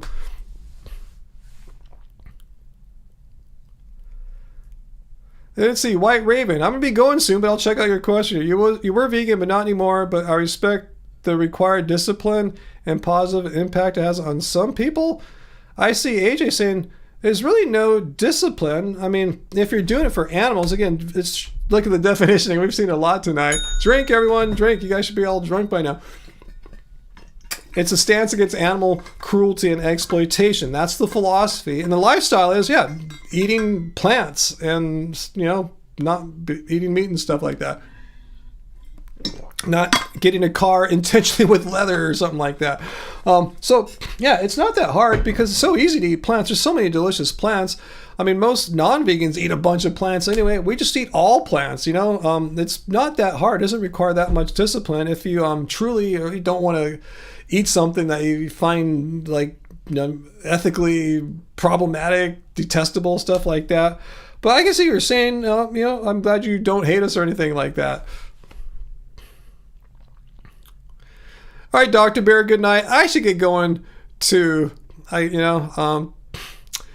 should let you guys go. It's been a long time. I've been on an hour. Oh my God, 2 hours and 40 minutes almost. Holy crap. I gotta get going. It's getting late. I gotta get up early. I'm gonna go visit and help take care of my mom tomorrow. So I appreciate all you guys coming here and spending a couple hours with me.